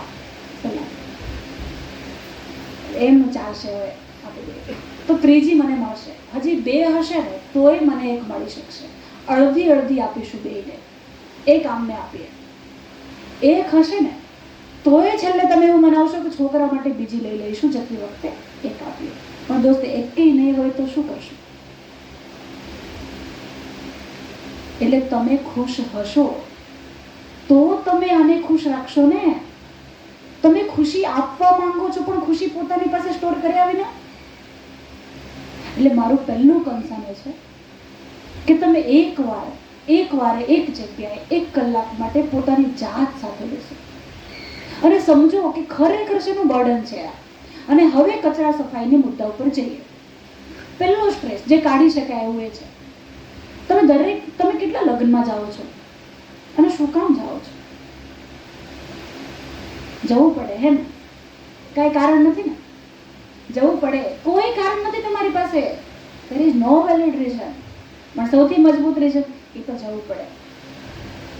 હવે તમને એવું થશે તો તમે નહીં જાતા હો તો આપણે પહેલેથી જ કહી દઈએ છીએ, મારા મેરેજ પહેલાં મેં એક પણ મેરેજ અટેન્ડ કર્યા નથી and I am proudly happy. I don't have any regret.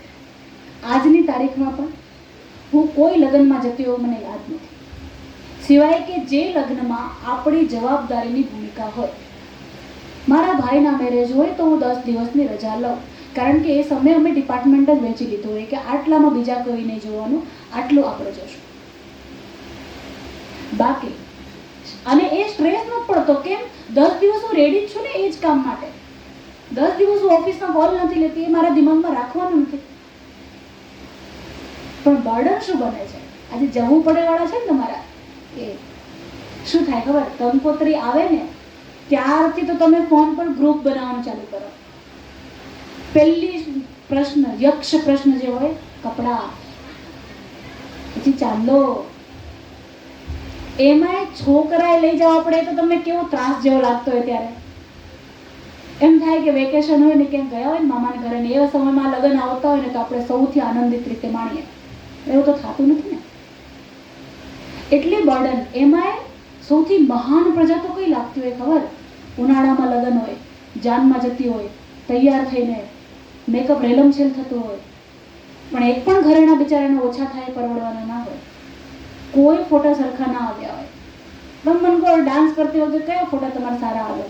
પેલો ફોટોગ્રાફર પણ એ ધ્યાન રાખતો હોય કે આમાં ફેમિલી કઈ છે એને કેન્દ્રમાં રાખે. એ લગ્નમાં તમે ના ગયા હો તો શું ફેર પડે? મને કહો શું ફેર પડે? હું કહું છું ફેર પડે. શું ફેર પડે ખબર? તમે બહુ શાંતિથી પોતાના ઘરમાં રહો, પણ એ રિલેક્સેશન માટે હવે એ છે કે જેમ તમે ઘર સફાઈ કરતી વખતે જે પહેલા કાઢ્યું, તમને લાગ્યું કે આ ચાલી શકે એમ છે, તમે કાઢ્યું ને. હવે તમારા માટે મોસ્ટ પ્રેશિયસ શું છે? બીજા બધા માટે તમારો વિકલ્પ હશે, પણ તમારા બાળક માટે તમારો કોઈ વિકલ્પ નથી. વિકલ્પ હશે આવું જ્યારે કહું છું ત્યારે એના કારણો છે. દાખલા તરીકે તમારી ઉપર ભડકીને ગયેલા તમારા જીવનસાથી બહાર જઈને નાસ્તો કરી જ લેવાના છે ને તમને ખબર જ છે ને, કરી જ લે. એ બપોરે 4 વાગે એને નાસ્તો કરી લીધો હોય ઓફિસમાં ટીમમાં આખી સાથે, તો એની પાસે ઓપ્શન છે, કેમ કે એ બધા એડલ્ટ છે, એ તમારું બાળક નથી. હવે શું થાય છે કે ઘણી વાર તો આપણે એવા સાચા ખોટા મેસેજનો મારો આપણી ઉપર કરવામાં આવ્યો છે. આપણે આપણી જેવડી આપણી ઉંમરથી 2 વર્ષ મોટી વ્યક્તિ માટે ક્યારેક માં બનવાની કોશિશમાં પડી જઈએ. બધું જ હાથમાં આપવા જાય, શરૂઆત જ ખોટી થાય. પૂછે શરૂઆતમાં તમને કયો ડ્રેસ ગમે, એને જે ગમતો હોય, આપણને જે ગમતું હોય આપણે પહેરવાનું. એટલે આવું કરતા કરતા શું થાય, એને પૂછીને રસોઈ કરે, તમે કોણ શું બનાવો? હવે એ માણસે કહી દીધું એની દુનિયામાં જે યોગ્ય લાગ્યું તે. પછી સાંજે આવે ત્યારે એ શાક ન હોય, પૂછ્યું તું બનાવ્યું કેમ નહીં? કારણ શું આવે? એ જ બનાવવા નથી, પણ પછી આ રડતો તો, બાને કામ હતો, મહેમાન આવી ગયા અને ફ્રીજમાં આ 2 શાક હતા અને ન બનાવું તો બગડી જાય એમ હતા. તો આવે તો પૂછ્યું શું કરવા? પહેલેથી જ જોઈ લેતી હોય તો. તમે સાચા છો, એ એની રીતે સાચી છે. પણ મારો મુદ્દો એ છે કે જો આપણે રસ્તો કરવો હોય તો આ બધી જવાબદારી વચ્ચે શું કાઢીએ? પહેલા તો તમે જે આટલા સોશિયલ થાઓ છો ને, જેમાં છેલ્લે તમને શું થાય? દાખલા તરીકે તમે કોઈને કીધું કે આ લગ્નમાં ગયા એટલે આટલું કામ નહીં થયું ને છોકરું રડતું રહ્યું ને બીમાર વ્યક્તિને દવા નહીં થઈ, તો જે તે વ્યક્તિએ જો ત્યાં કંઈ કીધું તો ત્યાંથી શું આવે તમારા સુધી મેસેજ? પાછું તમારું એન્ટેના તો એટલું સ્ટ્રોંગ હોય, બધી પંચાયતની વાત તમારા કાન સુધી આવે છે અને તમે લો જ, ઇજ્જતથી લો પાછા. એમાં તમારી પાસે સમયનો અભાવ નથી, કેમ કે એ તો રોટલી કરતા કરતા થાય ને. તો શું આવે? એ સામેવાળું શું કહેશે? તો અમે સમ થોડી દીધા હતા. હવે આ જાણીને તમને કેટલો આઘાત લાગ્યો? જવાનું જ નહીં. ત્યાં ચોક્કસ જાઓ કે જ્યાં તમને લાગતું હોય કે આના વિના એનું કામ અટકી જશે.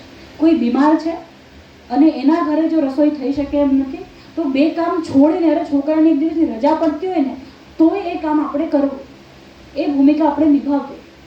પણ કોઈના ડાન્સમાં આપણે ન જઈએ ને એમાં કાંઈ ફેર ન પડે. ત્યાં માફી માંગી લેવી યાર, અઠવાડિયે 15 દિવસે જ્યારે એ વ્યક્તિ મળશે આપણી તૈયારી હોય. મારે તો પૂરેપૂરું પ્લાન હોય યાર, આપણે બાઇજ્જત માફી માંગીશું.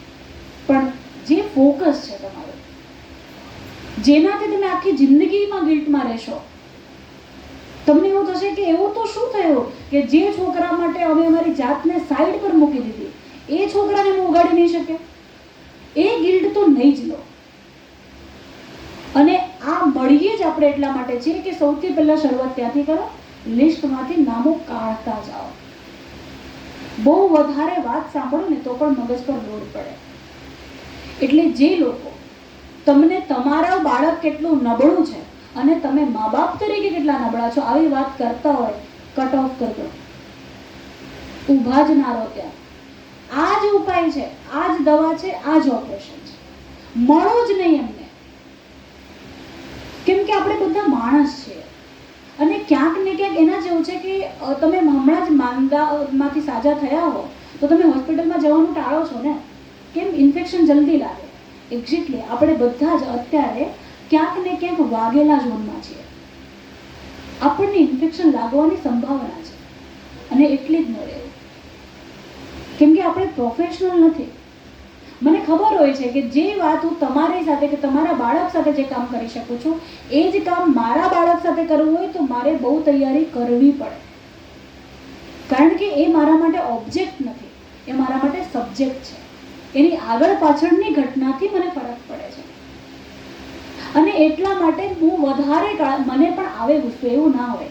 છોકરાને તમે ક્યારે હાથ ઉપાડ્યો હોય ને તો જે લોકો તમને એવું કહેતા હોય ને છોકરા ઉપર ક્યારેય હાથ નહીં ઉપાડતા, એમણે પોતાના છોકરા ઉપર ઉપાડ્યા છે. એટલે આપણે તો આવી ખોટી વાત જ નથી કરતા. ક્યારેક તો ટેકનિકલી હાથ ઉપાડવો પડે, પ્લાન સાથે ઉપાડવો પડે.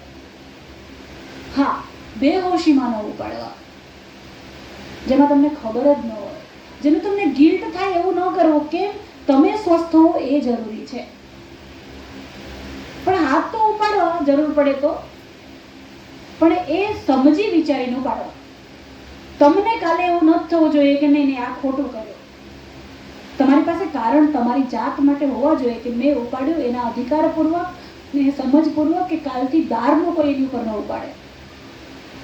એન્ડ ધ મોસ્ટ ઇમ્પોર્ટન્ટ આજના સમયમાં, આમ તો મેં તમને પહેલાં જ કીધું છે કે હું 1 કલાકમાં એક જ મુદ્દા સુધી જઈ શકીશ, કારણ કે આ 1 કલાકમાં તો હું ને તમે એક સ્વસ્થ મોડ પર આવ્યા છીએ કે હા તમને સમજાયું કે નહીં યાર વાત થઈ શકે એમ છે, એન્ડ યુ ફીલ કે નહીં યાર આ સમય કાઢવું વર્થ છે.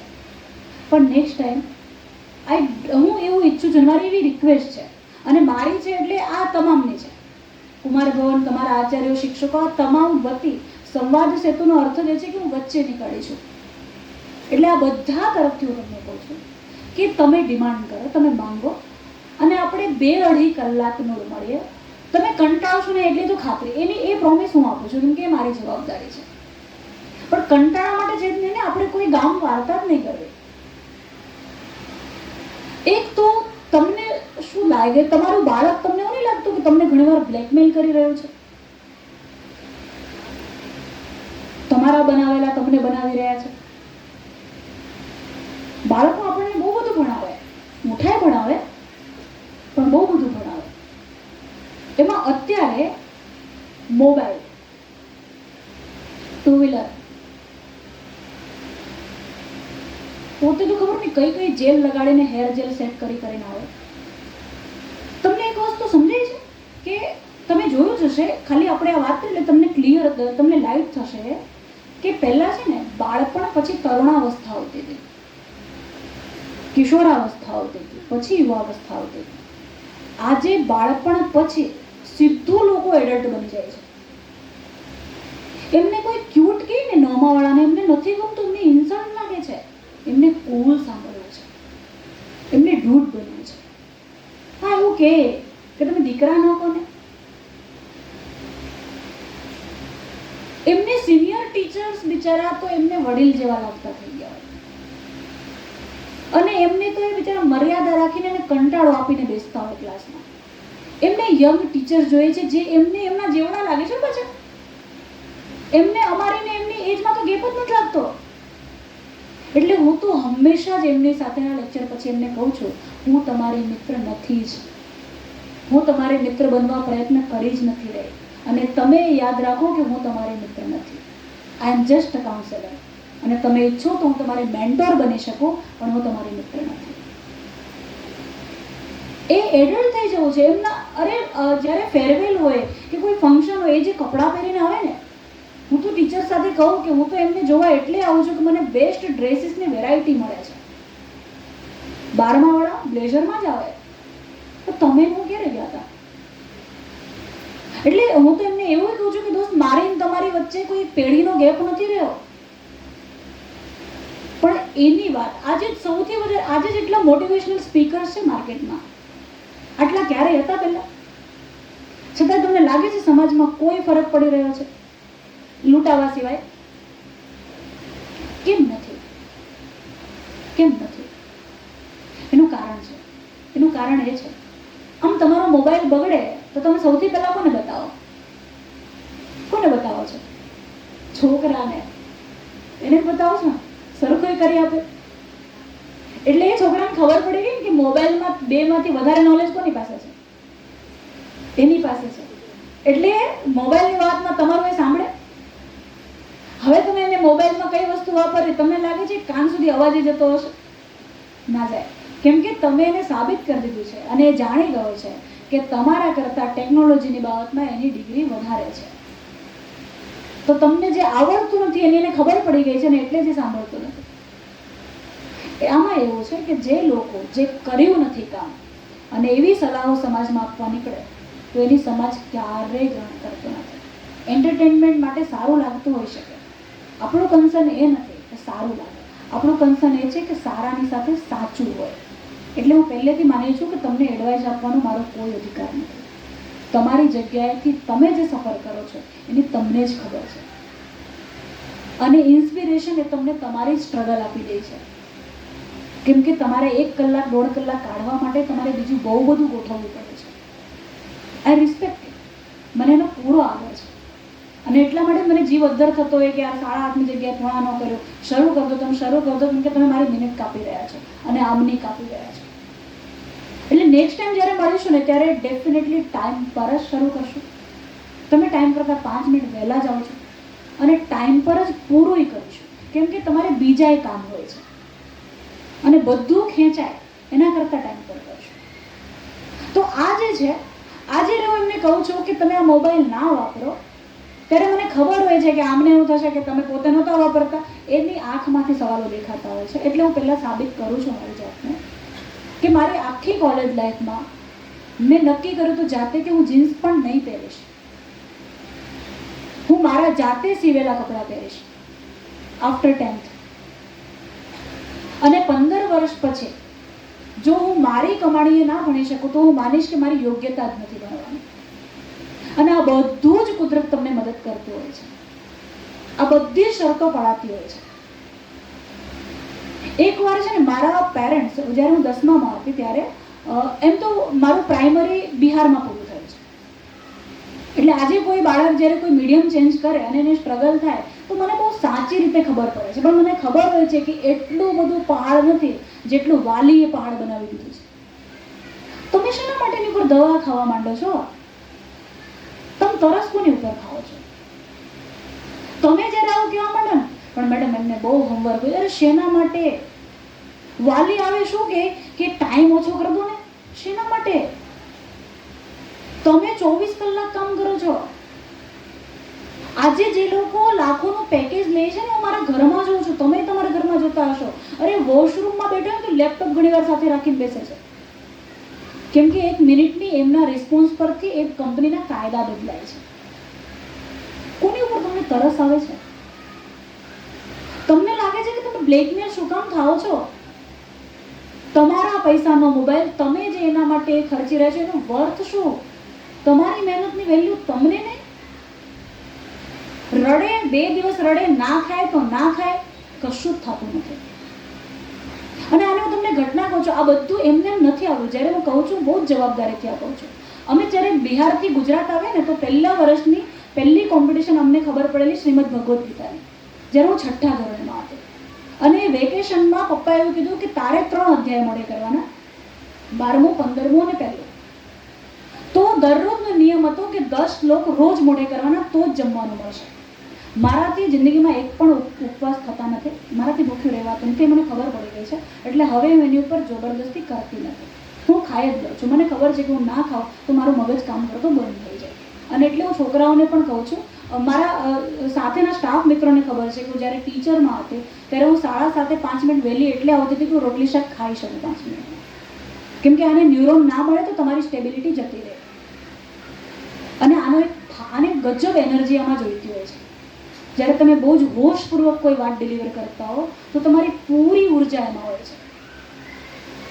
તો એ મને ચક્કર આવવા માંડ્યા અને હું પડી ગઈ રીતસર. મારી મમ્મીએ એવું કીધું કે ખવડાવી દઈએ, મારા પપ્પાએ કીધું કે ખવડાવવાનું તો નથી જ, શું થશે વધારે ને વધારે, મરી જશે તો મરવાનું તો આમે છે ને. તો વિચાર કર કે અત્યારે આનામાં ભગવદ્ ગીતાના શ્લોકો ચાલે છે અને જો આ મરી જશે તો આનાથી સારું મૃત્યુ શું હશે? પણ એને કરવું તો પડશે. એ સમય ભલે એ સમય મારા પપ્પા મને બહુ જ કડવા લાગતા હતા, પણ આજે હું બહુ પબ્લિકલી એડમિટ કરું છું આ વાતને કે પેરેન્ટિંગ આ જ હોય. તમે હોશમાં છો કે તમે શું કરી રહ્યા છો, તમે હોશમાં છો કે તમારા બાળક માટે આ મિલિટરી શાસન જરૂરી છે. એનસીસીમાં મને જ્યારે બેસ્ટ કેડેટ એવોર્ડ મળતો ને ત્યારે મને કમ્પ્લીટલી સમજાતું કે આના માટે લોકોએ નવી ટ્રેનિંગ લેવી પડતી હશે. મારા ઘરમાં તો આનાથી કડક શાસન છે. અમારી તાકાત નથી થઈ કે ક્યારે એવું કેવું કે આજે આ ખાવું છે ને આ બનાવી દે. તો આ નાટક જ ના હોય. એક વાર ખાલી કીધું હતું ને મારી મમ્મીએ મને 12માં એવું કીધું જાતે આવડે. તે દિવસ પછી આપણે એવું સમજી ગયા કે નહીં, જે તમને આવડતું નથી, જે તમે કરી શકતા નથી, એ માંગવાનો તમારો અધિકાર નથી. અને શોખ તો આપ કમાણીએ હોય, બાપ કમાણીએ તો ખાલી જરૂરિયાતો હોય. મેં ક્યારે મોબાઈલ માંગ્યો જ નથી, નેવર. મેં એવું નક્કી કર્યું હતું કે હું સ્કૂટર ખરીદી શકું ને એ જ દિવસે હું સ્કૂટર ચલાવીશ. અને ડીડ ઇટ. અને છોકરાઓને સમજ પડે કે આ જે કહે છે ને સાચું કહે છે. પહેલા વર્ષે એ લોકો મને ચેક કરે છે અને મને બહુ જ સારું લાગે છે. આપણને મને ખબર નહીં, છોકરા આપણી પર સવાલો કરે તો આપણે શું કહીએ? સામું બહુ બોલવાનું નહીં. એ સામું નહીં બોલતા, પૂછે છે. You have to be responsible, you have to prove yourself. તમે કલ્પના કરો કે જગતમાં કૃષ્ણે પોતે અર્જુનને વિશ્વરૂપ દેખાડીને સાબિત કર્યું છે કે હું આ છું. જો હું તને 9મા અધ્યાયમાં એવું કહું છું કે મન્મનાભવ મદ્ભક્તો મધ્યાજી મામ નમસ્કુરુ મામે વૈશ્યસી સત્યમ તે પ્રતિજાને પ્રિયોસી મેં. એટલે કે તું મારો ભક્ત બન, તું મારી શરણમાં આવ, હું તને મુક્તિ અપાવીશ. તો મારે પ્રૂવ કરવું પડે કે મારી વાત સાચી છે, હું ખરેખર એને મુક્તિ અપાવી શકું એમ છું. You have to prove. તમારે રેડી રહેવું પડે, મારે રોજ રેડી રહેવું પડે. અને હું રેડી રહું છું ખુશીથી, કારણ કે જે તમારી ઉપર સવાલો કરી શકે છે ને એ જ તમારામાં પછી શ્રદ્ધા મૂકી શકે છે. જે બાળકને મારી ઉપર સૌથી વધારે સવાલો છે એ વિદ્યાર્થીઓ મારા સૌથી ઉત્તમ વિદ્યાર્થીઓ રહ્યા છે અને એમણે કર્યું છે એ કામ. અને એમને ખબર છે કે હું બહુ સ્પષ્ટ છું કે હું તમારી મિત્ર નથી. કેમ? આજની જનરેશનમાં યુ હેવ ટુ મેન્ટેન. આ કરતી વખતે મને ને એમને બેયને ખબર છે કે અડધી રાત્રે પણ હું બીજા કોઈના ફોન નહીં લેતી હોઈશ, પણ હું એમના કોલ લઈશ. અને એ કોલ મને કરશે તો ત્યારે જ કરશે જ્યારે છેલ્લે એમની પાસે બીજો કોઈ ઉપાય નહીં હશે. અને હું લઈશ, ધેટ આઈ પ્રોમિસ. પણ એમની મને એ ખબર છે કે એ કેવી ફ્લેક્સિબિલિટી પર જઈ રહ્યા છે. મને ખબર છે કે આ જનરેશનના હોર્મોન જ્યારે ચેન્જ થાય છે તો કેવા થાય છે. અને મારે જો એમને માપમાં રાખવા હોય અને હોશપૂર્વક, તો મારે ક્લિયર રહેવું પડે. અને અહીંયા જો તમને 4 સવાલો છે, છોકરાઓ પર ગુસ્સો આવતો હોય તો જે એક તો સવાલોથી કોણ ભાગે? મને એમ કહો, એક્ઝામથી કોણ ભાગે? જેમની તૈયારી ના હોય. તો તમે જ્યારે ભાગો છો અને તમે ગુસ્સે થાઓ છો તો એ શું સાબિત કરે છે? કે તમારી પાસે કોઈ જવાબો નથી. હવે જે મા બાપ પાસે સવાલના જવાબો નથી, તમને લાગે છે કે આખી દુનિયામાં ફરતી 18 વર્ષની પ્રજા જેને ખબર પડી ગઈ હોય કે મારા ટીચરને નથી આવડતું, એ ટીચરને સાંભળવા માટે ઇજ્જતથી બેસવાની હશે. જે દિવસે એમને ખબર પડી જાય કે હું મારી નબળાઈ છુપાવી રહી છું, એ દિવસથી એ લોકો મારી નબળાઈનો ઉપયોગ કરશે. એટલે એડમિટ કરી દેવાનું. અને એડમિટ કરવા માટે ગટ્સ જોઈએ, કેરેક્ટર જોઈએ, ઇન્ડિવિજ્યુઅલ રિસ્પેક્ટ જોઈએ. આપણે કેટલી વાર ખરેખર સોરી દિલથી એને કીધું છે, જેની પાસેથી આપણે માંગીએ રોજ છીએ. સોરી કહેવા માટે માણસમાં પોતાનું કેરેક્ટર જોઈએ. હું તો 5 વર્ષનાને કહું છું અને જેન્યુઅનલી કહું છું. એ પૂછે કે કેમ, તમે કંઈ ખોટું તો નથી કર્યું? તમે કહું કે નહીં, પણ એ સમયે મને જરા મારે તમારી પર તમને હાથથી મારવો નહીં જોઈતો હતો, થોડું સારી રીતે હું કરી શકી હોત. અને એ જ એવું કે કંઈ નહીં, પણ મને બહુ વધારે નથી વાગ્યું. બાળકો બહુ ઉદાર હોય છે, સંતાનો માત્ર ઉદાર હોય છે. તમે જો તમારા પેરેન્ટ્સ છે તો તમે ઇમેજિન કરો કે એકવાર તમને માફી માંગે, તમે એને કેટલી મિનિટ સુધી માફી માંગવા દેશો? તમે તરત જ કહી દો છો કે તમારે જરૂર નથી, હું સમજી ગયો. સંતાનો ઉદાર જ હોય છે જન્મે ત્યારથી. મારો 5 વર્ષ વાળો એને જો જ્યારે ક્યારેક મારું ને ટેકનિકલી જ એના હાથ ઉપર જ મારું, અને મને ખબર હોય કે હવે એનર્જીને શાંત રાખવા માટે આની જરૂર છે, તો એ મને શું દલીલ કરે છે ખબર? 5 વર્ષનું બાળક, તું મને મારી કેવી રીતે શકે? હું તારા જ પેટમાં રહ્યો છું, હું તારામાંથી જન્મ્યો છું, તું મને મારી કેવી રીતે શકે?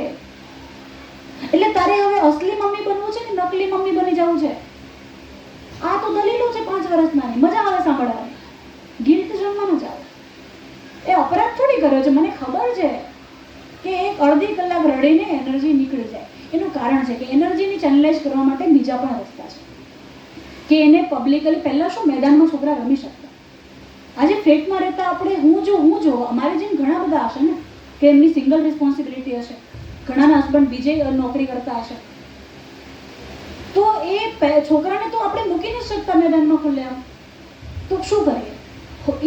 ઇન્ડોર ગેમ કેટલી હોય, અને ભૌતિક વધારે હોય, ફિઝિકલ તો ના હોય વધારે, તો રડીને એનર્જી નીકળે છે. પણ ગણતરીપૂર્વકમાં. એક તો બ્લેકમેલ થાવ નહીં. દોસ્ત, તમે મોબાઈલની એમને શું જરૂર છે? અને મજા તો ક્યાં આવે ખબર? અહીંયા 12માળાને વાત કરીને તો 12માળા અમારી ઉપર એમ કે અમારી ઉપર એટલે ટીચર્સ ઉપર કે આ તો દૂરથી આવે તો લાવવું જ પડે ને. તમે કહી દો મારા વાલીને ફોન કરો, એટલે એમને ખાતરી છે કે તમે એના હાથમાં વેચાઈ ગયા છો. અને હું એમને કહું છું કે અચ્છા તમે પાછો શું કે 2 વ્હીલર લઈને આવતા હોય, બગડી જાય તો મોબાઈલ ન લાવવો પડે? તમને મને આપણા બેમાંથી કોઈ એવું માને કે ખરેખર એના માટે જ મોબાઈલ લાવે? એ ખરેખર મોબાઈલ ત્યારે જ નીકળે છે જ્યારે એને ગાડી પંચર પડે. આપણે બધા જાણી જોઈને મૂર્ખ નથી બની રહ્યા? આ ખાડા કામ નથી કરતા? શેના માટે તમે મોબાઈલ આપો? અને આ એ જ છોકરાઓ છે જે બહુ જ સાચી રીતે સમજે છે. જ્યારે હું એમની સાથે વાત કરું છું અને એમને પૂછું છું કે તમને ખરેખર એવું લાગે છે કે લોકડાઉનમાં જો મોબાઈલ ન હોત તો તમને શું લાગે? તમે આવા ડોબા રહ્યા હોત કે તમે આનાથી વધારે હોશિયાર રહ્યા હોત? એકનો જવાબ એ છે કે અમે હોશિયાર થયા હોત. એ જાણે છે, એ સમજે છે. અને એટલે કહું છું કે મદદ લેવી, સંવાદ સેતુ શબ્દ બહુ જ હોશપૂર્વક લખ્યો હતો. તો શું ફરક પડે છે? જે લોકો તમે એમને કહેતા, તમને એવું કહેતા હોય ને હવે એનામાં હું કાઉન્સેલરની જરૂર પડે, આ પેરેન્ટિંગ કે શીખવું થોડી પડે, અમે ઘણી દુનિયા જોઈ છે, તો એવા લોકોએ તો પહેલાં હોસ્પિટલમાં એમના માટે જગ્યા જ ન હોવી જોઈએ. દુનિયા જોઈ છે ને, શું કામ બીમાર પડે, શું કામ હોસ્પિટલમાં જાય છે, શું કામ દવા લે છે, શું કામ એડમિટ થાય છે? તાવ તો એ જન્મ્યા ત્યારથી એમને 100 વાર આવી ગયો હશે. કેમ દર વખતે તાવ પછી 3જા દિવસે ડૉક્ટર પાસે જાય છે? તો આ બધી વાતો ખોટી છે. આવા લોકોને સાંભળવાના જ નહીં. અને બીજું, હવે તમને થશે એ તો ઘરમાં જોઈએ તો ક્યાં જઈએ? ઓકે, ઘરમાં જોઈએ ટેકનિકલી ટાળી શકાય છે. તમને ખબર જ છે ને આવું બોલશે. પંખો ચાલુ કરો ગરમી લાગે ત્યારે તો અવાજ આવે છે ને વધારાનો, પણ તમે શેના માટે ચાલુ કરો છો? હવા જોઈએ છે. તો આવી જ રીતે ટેકનિકલી અવોઇડ કરો. ડ્રામાની સ્ક્રિપ્ટ હોય, જ્યારે તમે 2 પાડોશી નક્કી કરીને 3જા પાડોશીને કોઈ વાત કરવા ગયા હોય તો તમને એ વાતમાં કંઈ દુઃખ નથી થતું. કેમ? તમે મેન્ટલી પ્રિપેર છો. તો પોતાનું એક કવચ પોતાની સાથે રાખીએ. કે હું આનાથી વધારે કોઈને તો દુઃખી કરવાનો અધિકાર નહીં ચાલે. મારે રડવું પણ હશે ને તો હું નક્કી કરીશ, પણ બીજું તો નક્કી નહીં જ કરે. અને મારું હસવું એ હું જ નક્કી કરીશ. કપડાં કયા પહેરાવવા એ તો તમારો નિર્ણય હોય ને. એવી કેવી ગુલામી? પાછા તમે શું નથી પહેરતા તો એ પહેલેથી તમે ટેવ પાડી, તને કયું ગમે? અમે પાડતા જ નથી બેટા, આટલું જ હોય. જો દૂધ લેવા જઈએ સાથે આવે એટલે એની નજર ચોકલેટ ઉપર પડતી હોય, સીધી વસ્તુ છે. 2-3 વાર શું કરે, ખાલી જુએ. એવું ઈચ્છે કે આપણે એની નજરને સમજી જઈએ, આપણે સમજીને ઇગ્નોર કરીએ. પછી 2-3 દિવસે એમ કે ખાલી 1 જ રૂપિયાની હશે, આવું કે એવું નથી કે લેવું છે. એટલી ચાલાકી છે 5-5 વર્ષના. તો એમ કહું કે હા તો હશે, મને ખબર નથી. ઇગ્નોર, આપણે એની વાત સમજી જ નથી રહ્યા. ત્રીજા એમ કે જા તો તું લઈ દીધી હોય તો 2 રૂપિયા લઈ દેવામાં તારું શું જતું રહે છે? તો એમ કહું ને કે વોલેટ નથી તો શું કે આ તો પેટીએમ કરી દેતી હોય તો. હવે 2-3 દિવસ થાય એટલે આપણું જાય, આપણું લેવલ આવતું જાય. પછી જ્યાં ઊભા હોય ત્યાં જ હાથ છોડીને ઊભો રહી જવાનું. અને હું લિટરલી મેં આ કર્યું છે. હું એમ કહું કે અચ્છા શું કરો, 2 રૂપિયાની ચોકલેટ લેવી, પેન્સિલ 2 રૂપિયાની આવે, પેન્સિલ લો કે ચોકલેટ લો, બેમાંથી એક જ વસ્તુ આવશે, નક્કી કરી લો. અને પછી ચેપ્ટર પૂરું. નક્કી આવે જ નહીં. જરૂર પડે તો મહિને સફાઈ કરવી. રસોડાનું પ્લેટફોર્મ નથી કરતા? રોજ કેટલું ગંદુ થાય રસોઈ કર્યા પછી. રોજ સૌથી કંટાળો ગેસ સાફ કરવાનો જોઈએ ને, રોજ કરીએ છીએ. બહુ જ પ્રેક્ટિકલી આપણે આ કામ કરીએ, કેમ કે આપણે બધા જ એક જ દુનિયાના માણસો છીએ. જે મને નડે છે તમને નડે.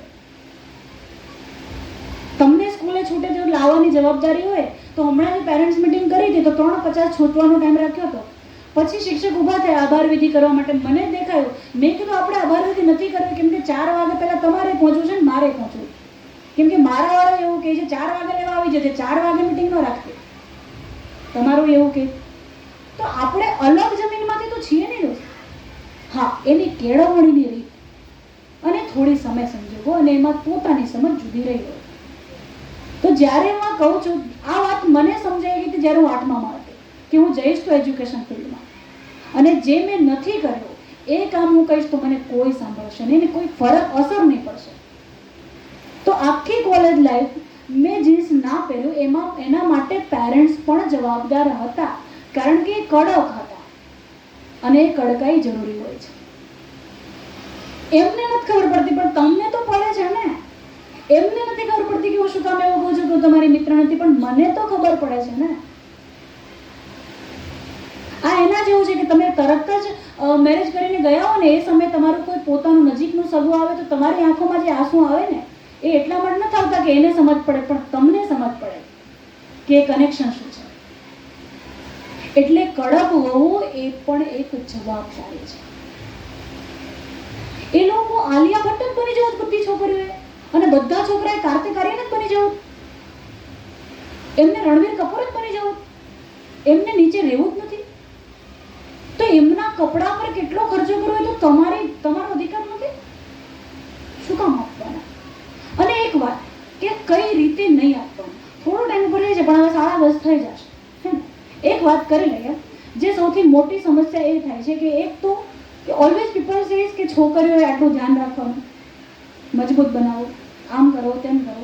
મને તો એવું લાગે કે આવું જ્યારે પણ કોઈ પણ વ્યક્તિ, કોઈ પણ મા બાપ કે કોઈ પણ પુરુષ પિતા કે કોઈ પણ મા પોતાની દીકરીને જ્યારે આવું કહે છે ને ત્યારે સૌથી મોટું લાંછન પુરુષો ઉપર આવે. એટલે અમારે કેમ સિક્યોરિટી માટે ધ્યાન રાખવાનું, અમે જંગલમાં જઈએ છીએ. એટલે છોકરી તરીકે કે સ્ત્રી તરીકે મારે કેમ રોજ ડરીને પોતાની સાવચેતી રાખવાની? મારી આજુબાજુ દુશ્મનો છે એનો મતલબ એવું થાય, મારી આજુબાજુવાળા ભાન વિનાના પુરુષો નથી એવું થયું. હું તમને એક ઘટના કહું છું કે જે મેં રેલવે પ્લેટફોર્મ પર સગી આંખે જોયું છે અને આઈ એમ સો પ્રાઉડ. એક છોકરી કે જે કોલેજ ગોઈંગ રહેતી હશે અથવા ટીનેજર, જીન્સ પેન્ટમાં વેરી કોમન, વેરી કેઝ્યુઅલ, અને એના જીન્સના પેન્ટ ઉપર છે ને સ્પોટ પડ્યા હતા. એ જ ઉંમરનો, એ જ કોલેજ ગોઈંગ ઉંમરનો છોકરા રહ્યા હશે. એમાંથી એ લોકોનું ગ્રુપ હતું ને એમાંથી એક છોકરો એક્ઝેક્ટ એની પાછળ જઈને ઊભો રહ્યો. એને બીજાને બોલાવ્યો પોતાના ગ્રુપમાંથી, એને કંઈક કીધું કાનમાં, બીજો જઈને ત્યાંની જે સ્ટોલ હોય છે ને રેલવે સ્ટેશન પર, ત્યાંથી જે મિની પેડ હોય છે એ લઈને આવ્યો બ્લેક બેગમાં. એ છોકરાએ છોકરીના હાથમાં આપ્યું. પેલી છોકરીને ખબર નહીં હતી કે એને સ્પોટ પડ્યા છે. એ છોકરીએ આ છોકરાને જોયું વિસ્મયથી કે શું, અને એને કીધું કે કંઈ નહીં, ગો ચેન્જ ઇટ. આ પેરેન્ટિંગ છે. છોકરાનું પેરેન્ટિંગ વધારે જવાબદારીથી થવું જોઈએ. શું કામ છોકરીઓ હંમેશા ડરતી રહી દોસ્ત? શેના માટે એને હંમેશા કરાટે એટલે શીખવાનું કેમ કે કોઈ એની ઉપર તરફ મારવાનું છે? મારે એક્સરસાઇઝ કરવી છે મારા માટે, because I am feeling good. હું દરરોજ કહું છું છોકરાઓને, પહેલી વસ્તુ આપું છું કે એક્સરસાઇઝ કરો બીકોઝ આઈ એમ ડુઈંગ. મને ગમે તેટલી ઉતાવળ હોય તો હું 100 દોરડા કૂદું છું, કારણ કે મારા માટે કૂદું છું. એટલા માટે નહીં કે કોઈ બીજાથી બચવા માટે. બીજાથી બચવાનો અર્થ જ એવો થયો કે કોઈ બીજું મારવાનું છે. એટલે પુરુષ તો એવો હોવો જોઈએ ને. એટલે ઉત્તમ દીકરાનો ઉછેર તો તમે ત્યારે કરો છો કે જે દીકરાની હાજરીમાં છોકરીઓએ દુપટ્ટા સરકાવવા નથી પડતા, અને આ ઉંમરમાં એમને એવું નથી થતું કે મારે આવા હોટ કપડાં પહેરીને જવું છે. આ હોટનેસ શું છે? અને શું કરવા તમે આવા કપડાં આપી દો છો? ચલો આની એક એક્ઝામ્પલ લઈએ કે આની વાત કેવી રીતે થઈ શકે. દુનિયાના સૌથી મોટા બોક્સરની વાત કરીએ, મોહમ્મદ અલી. આની દીકરી હાના અલી. હાના અલી પોતે આવું લખ્યું છે એણે એક જગ્યાએ કે એકવાર અમારી બંને બહેનોએ અમારા ડેડીને મળવા જવાનું. તો આ વાત હું કરું છું દુનિયાના સૌથી મોટા બોક્સરની, અને એની દીકરી આ લખે છે. એટલે ઓલરેડી સેલિબ્રિટીની દીકરી છે, એટલે એ પણ સેલિબ્રિટી છે. હું ને તમે છીએ એના કરતાં બહુ વધારે સુરક્ષા એની પાસે છે. એના પપ્પાને આ ખબર જ છે, સમજો છો ને? એટલે એની પાસે સલામતીના બધા ધોરણો છે. અને એ હાના અલી એવું લખે છે કે એકવાર અમારે બંને બહેનોએ મારા ડેડીને મળવા જવાનું હતું. તો શોફર અમને લઈ ગયો ગાડીમાં, ને જે હોટલમાં ડેડી હતા અમે ગયા.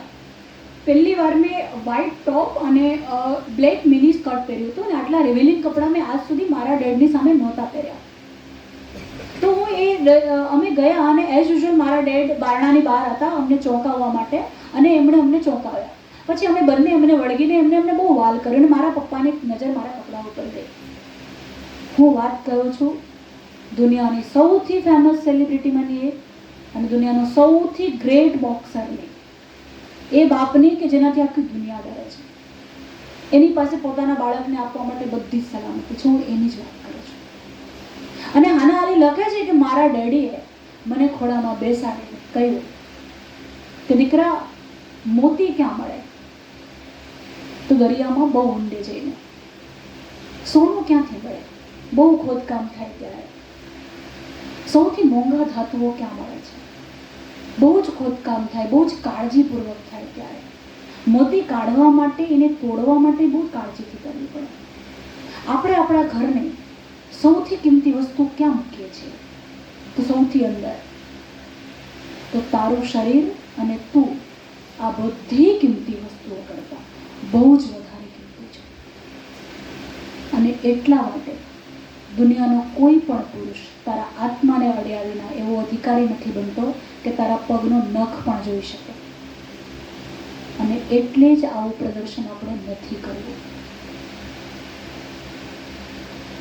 અને આ સમજ દરેક મા બાપે પોતાની દીકરીની આંખમાં આંખ મેળવીને બહુ જ આદર અને બહુ પ્રેમ સાથે સમજાવવી જોઈએ. આ સમજ મારા પપ્પા જ્યારે મારી કોલેજ શરૂ થઈ એના પહેલા દિવસે મારી મમ્મી હંમેશા એવું કહેતી કે તમે બે બાપ દીકરી શું વાત કરતા હો, but I am so very connect with my dad. અને હું એવું કહું છું કે હું પપ્પાની દીકરી છું. મારી મમ્મી એનાથી બહુ જ અકળાય છે, બટ ધીસ ઇઝ ફેક્ટ. અને મારા પપ્પાએ મને આ એવું કહ્યું હતું, આ હું તમને બહુ જ સાચું કહું છું કે મારા પપ્પાએ મને એવું કીધું હતું ત્યારે મને સમજાવ્યું નહોતું કે આ શું છે. મારા પપ્પાએ એવું કીધું હતું કે તું જે દુનિયામાં પગ મૂકવા જઈ રહી છે, આ એકદમ શબ્દે શબ્દ હું તમને 15 વર્ષ 20 વર્ષ પહેલાંની વાત કરું છું, 2005-06ની, કે તું જ્યાં જઈ રહી છે ત્યાં અનેક લોકો તારા તરફ આકર્ષાશે, તને ખબર નથી. અને મને એટલા માટે, કારણ કે હું તો કોઈ દિવસ તેલ નાખ્યા વિનાના વાળ સાથે કોલેજમાં ગઈ નથી. મારે પોતે ચેક કરવું હતું, અને because I fall in love with doctor Kalam when I was in 10th. મને એમ થયું કે આ જ વ્યક્તિ છે કે જેના નકશે કદમ પર ચાલી શકાય એમ છે. એને થીંગડાવાળા કપડે એને જ્યારે દેશમાં અવોર્ડ લીધો ત્યારે એને દુનિયાની પ્રજાને સાબિત કરી દીધું કે પૈસા અને કપડાથી ટેલેન્ટ પોખાય છે એવું નથી. ટેલેન્ટથી પોખાય છે. અને મને થયું કે તો પછી એવી ઘણી છોકરીઓ હશે, ઘણા પરિવારો હશે કે જેની પાસે બહુ સારા કપડાં ખરીદવા માટે એક્સ્ટ્રા પૈસા નહીં હોય. તો મારી લાઈન તો એ જ છે, મારે લીડર બનવું હોય તો આ જ પ્રજાની લીડરશિપ કરીશ. એટલે મારા તો જેટલા અવોર્ડમાં ફોટોગ્રાફ હશે બધા ફૂલ સ્લીવમાં, સાદા ડ્રેસમાં, તેલવાળા વાળમાં, ચોટલા સાથે એ જ રહ્યા છે. અને કેમ કે મારા પપ્પાએ એ દિવસે જ્યારે કીધું મને બહુ શોકિંગ લાગ્યું હતું ત્યારે કે ઘણા બધા તારી તરફ આકર્ષાશે, એ તારી જવાબદારી છે કે તારે ફિલ્ટર કેમ કરવું. એટલે પણ હા, એટલું હું તને કહું છું કે જો તું કેવું કોઈની સાથે એવું કહેશે કે તું એની સાથે જિંદગી જીવવા તૈયાર છે તો બધા જ વિરોધ કરતા હશે ને તો પણ હું સાથે ઊભો રહીશ, પણ એ નિર્ણય તારો સમજપૂર્વકનો હોવો જોઈએ. આઈ વોઝ શોક કે આ શું કહે છે. કેમ કે હું તો જ્યારે કોલેજમાં ગઈ અને મને છોકરાઓ એવું પૂછવા આવતા હતા કે તમને છોકરાઓની એલર્જી છે. આજની તારીખમાં તો આવું કોઈ ના માને, પણ બહુ સાચું કહું છું. મારા બધા પ્રોફેસર્સ આજે પણ એમટીબી કોલેજમાં છે અને તમને આ વાતની વિટનેસ તરીકે હાજરી આપશે. દે વર આસ્કિંગ ટુ મી કે છોકરાઓની એલર્જી છે તમને. મારા ક્લાસના છોકરાઓને હું ભાઈ કહેતી હતી. મારું ફોકસ બહુ ક્લિયર હતું કે આ 25 વર્ષ પછી હું મેરેજ કરીશ અને 25 વર્ષમાં હું મારી જાતને જગ્યાએ મૂકીશ કે મને પ્રપોઝ કરતા પહેલા એ પુરુષ, એ છોકરો પોતાને 10 વાર ફિલ્ટર કરીને આપે કે મારી સાથે ચાલી શકવાની લાયક છે ખરો. Make yourself strong, not for the other, for yourself. અને તરસ કોની ખાઓ છો યાર તમે? મેં તો જિંદગીમાં એક પણ, મને ગરબા આવડતા જ નહીં આવડતા. એના કારણો છે. કેમ કે જ્યારે લોકો નવરાત્રી રમતા હતા આપણે એવું નક્કી કરતા હતા કે આપણે 4 નોવેલ વાંચી નાખશું રાત્રે. શરત એ છે કે શું જોઈએ છે. તમે શો પીસ બનાવો છો છોકરાને, સરસ રીતે મેકઅપ કરીને 4 વર્ષ 5 વર્ષની કૂણી સ્કિન પર તમે લિપસ્ટિકના મેકઅપ કરો, શેન માટે કરો? એટલે એક તો કે પોતાના બાળકને, મને એવું આજે લાગે છે કે જો તે દિવસે મારા પપ્પાએ બધું કીધા પછી આ વાક્ય નહીં કીધું હોય કે હું ઊભો રહીશ, તારી મમ્મી વિરોધ કરશે ને તો હું ઊભો રહીશ, આ એક વાતે મારામાં ગજબની મજબૂતી મૂકી દે.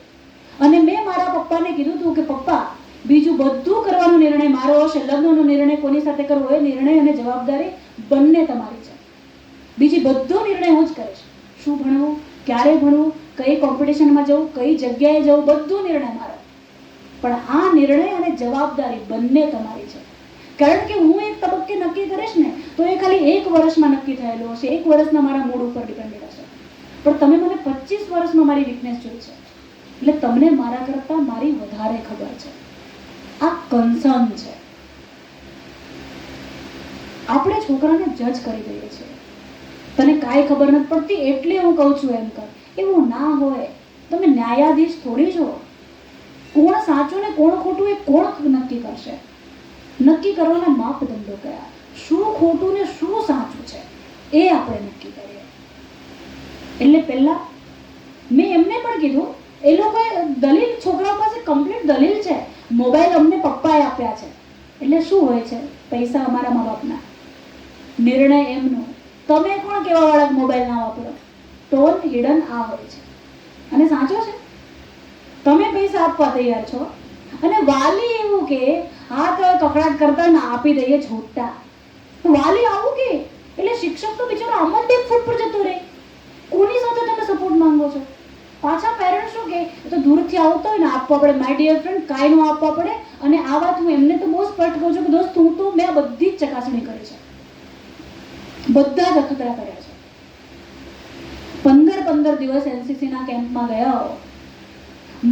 મજા ક્યાં આવે ખબર જિંદગીમાં કે તમને ખબર જ નથી કે લોકો તમારા વિશે ઓપિનિયન આવે. અને જ્યારે એનસીસીના કમાન્ડિંગ ઓફિસર એવું કે नहीं रश्मि के बारे में पता है, उसे जिंदगी में उसके पास काम के सिवाय और कुछ नहीं.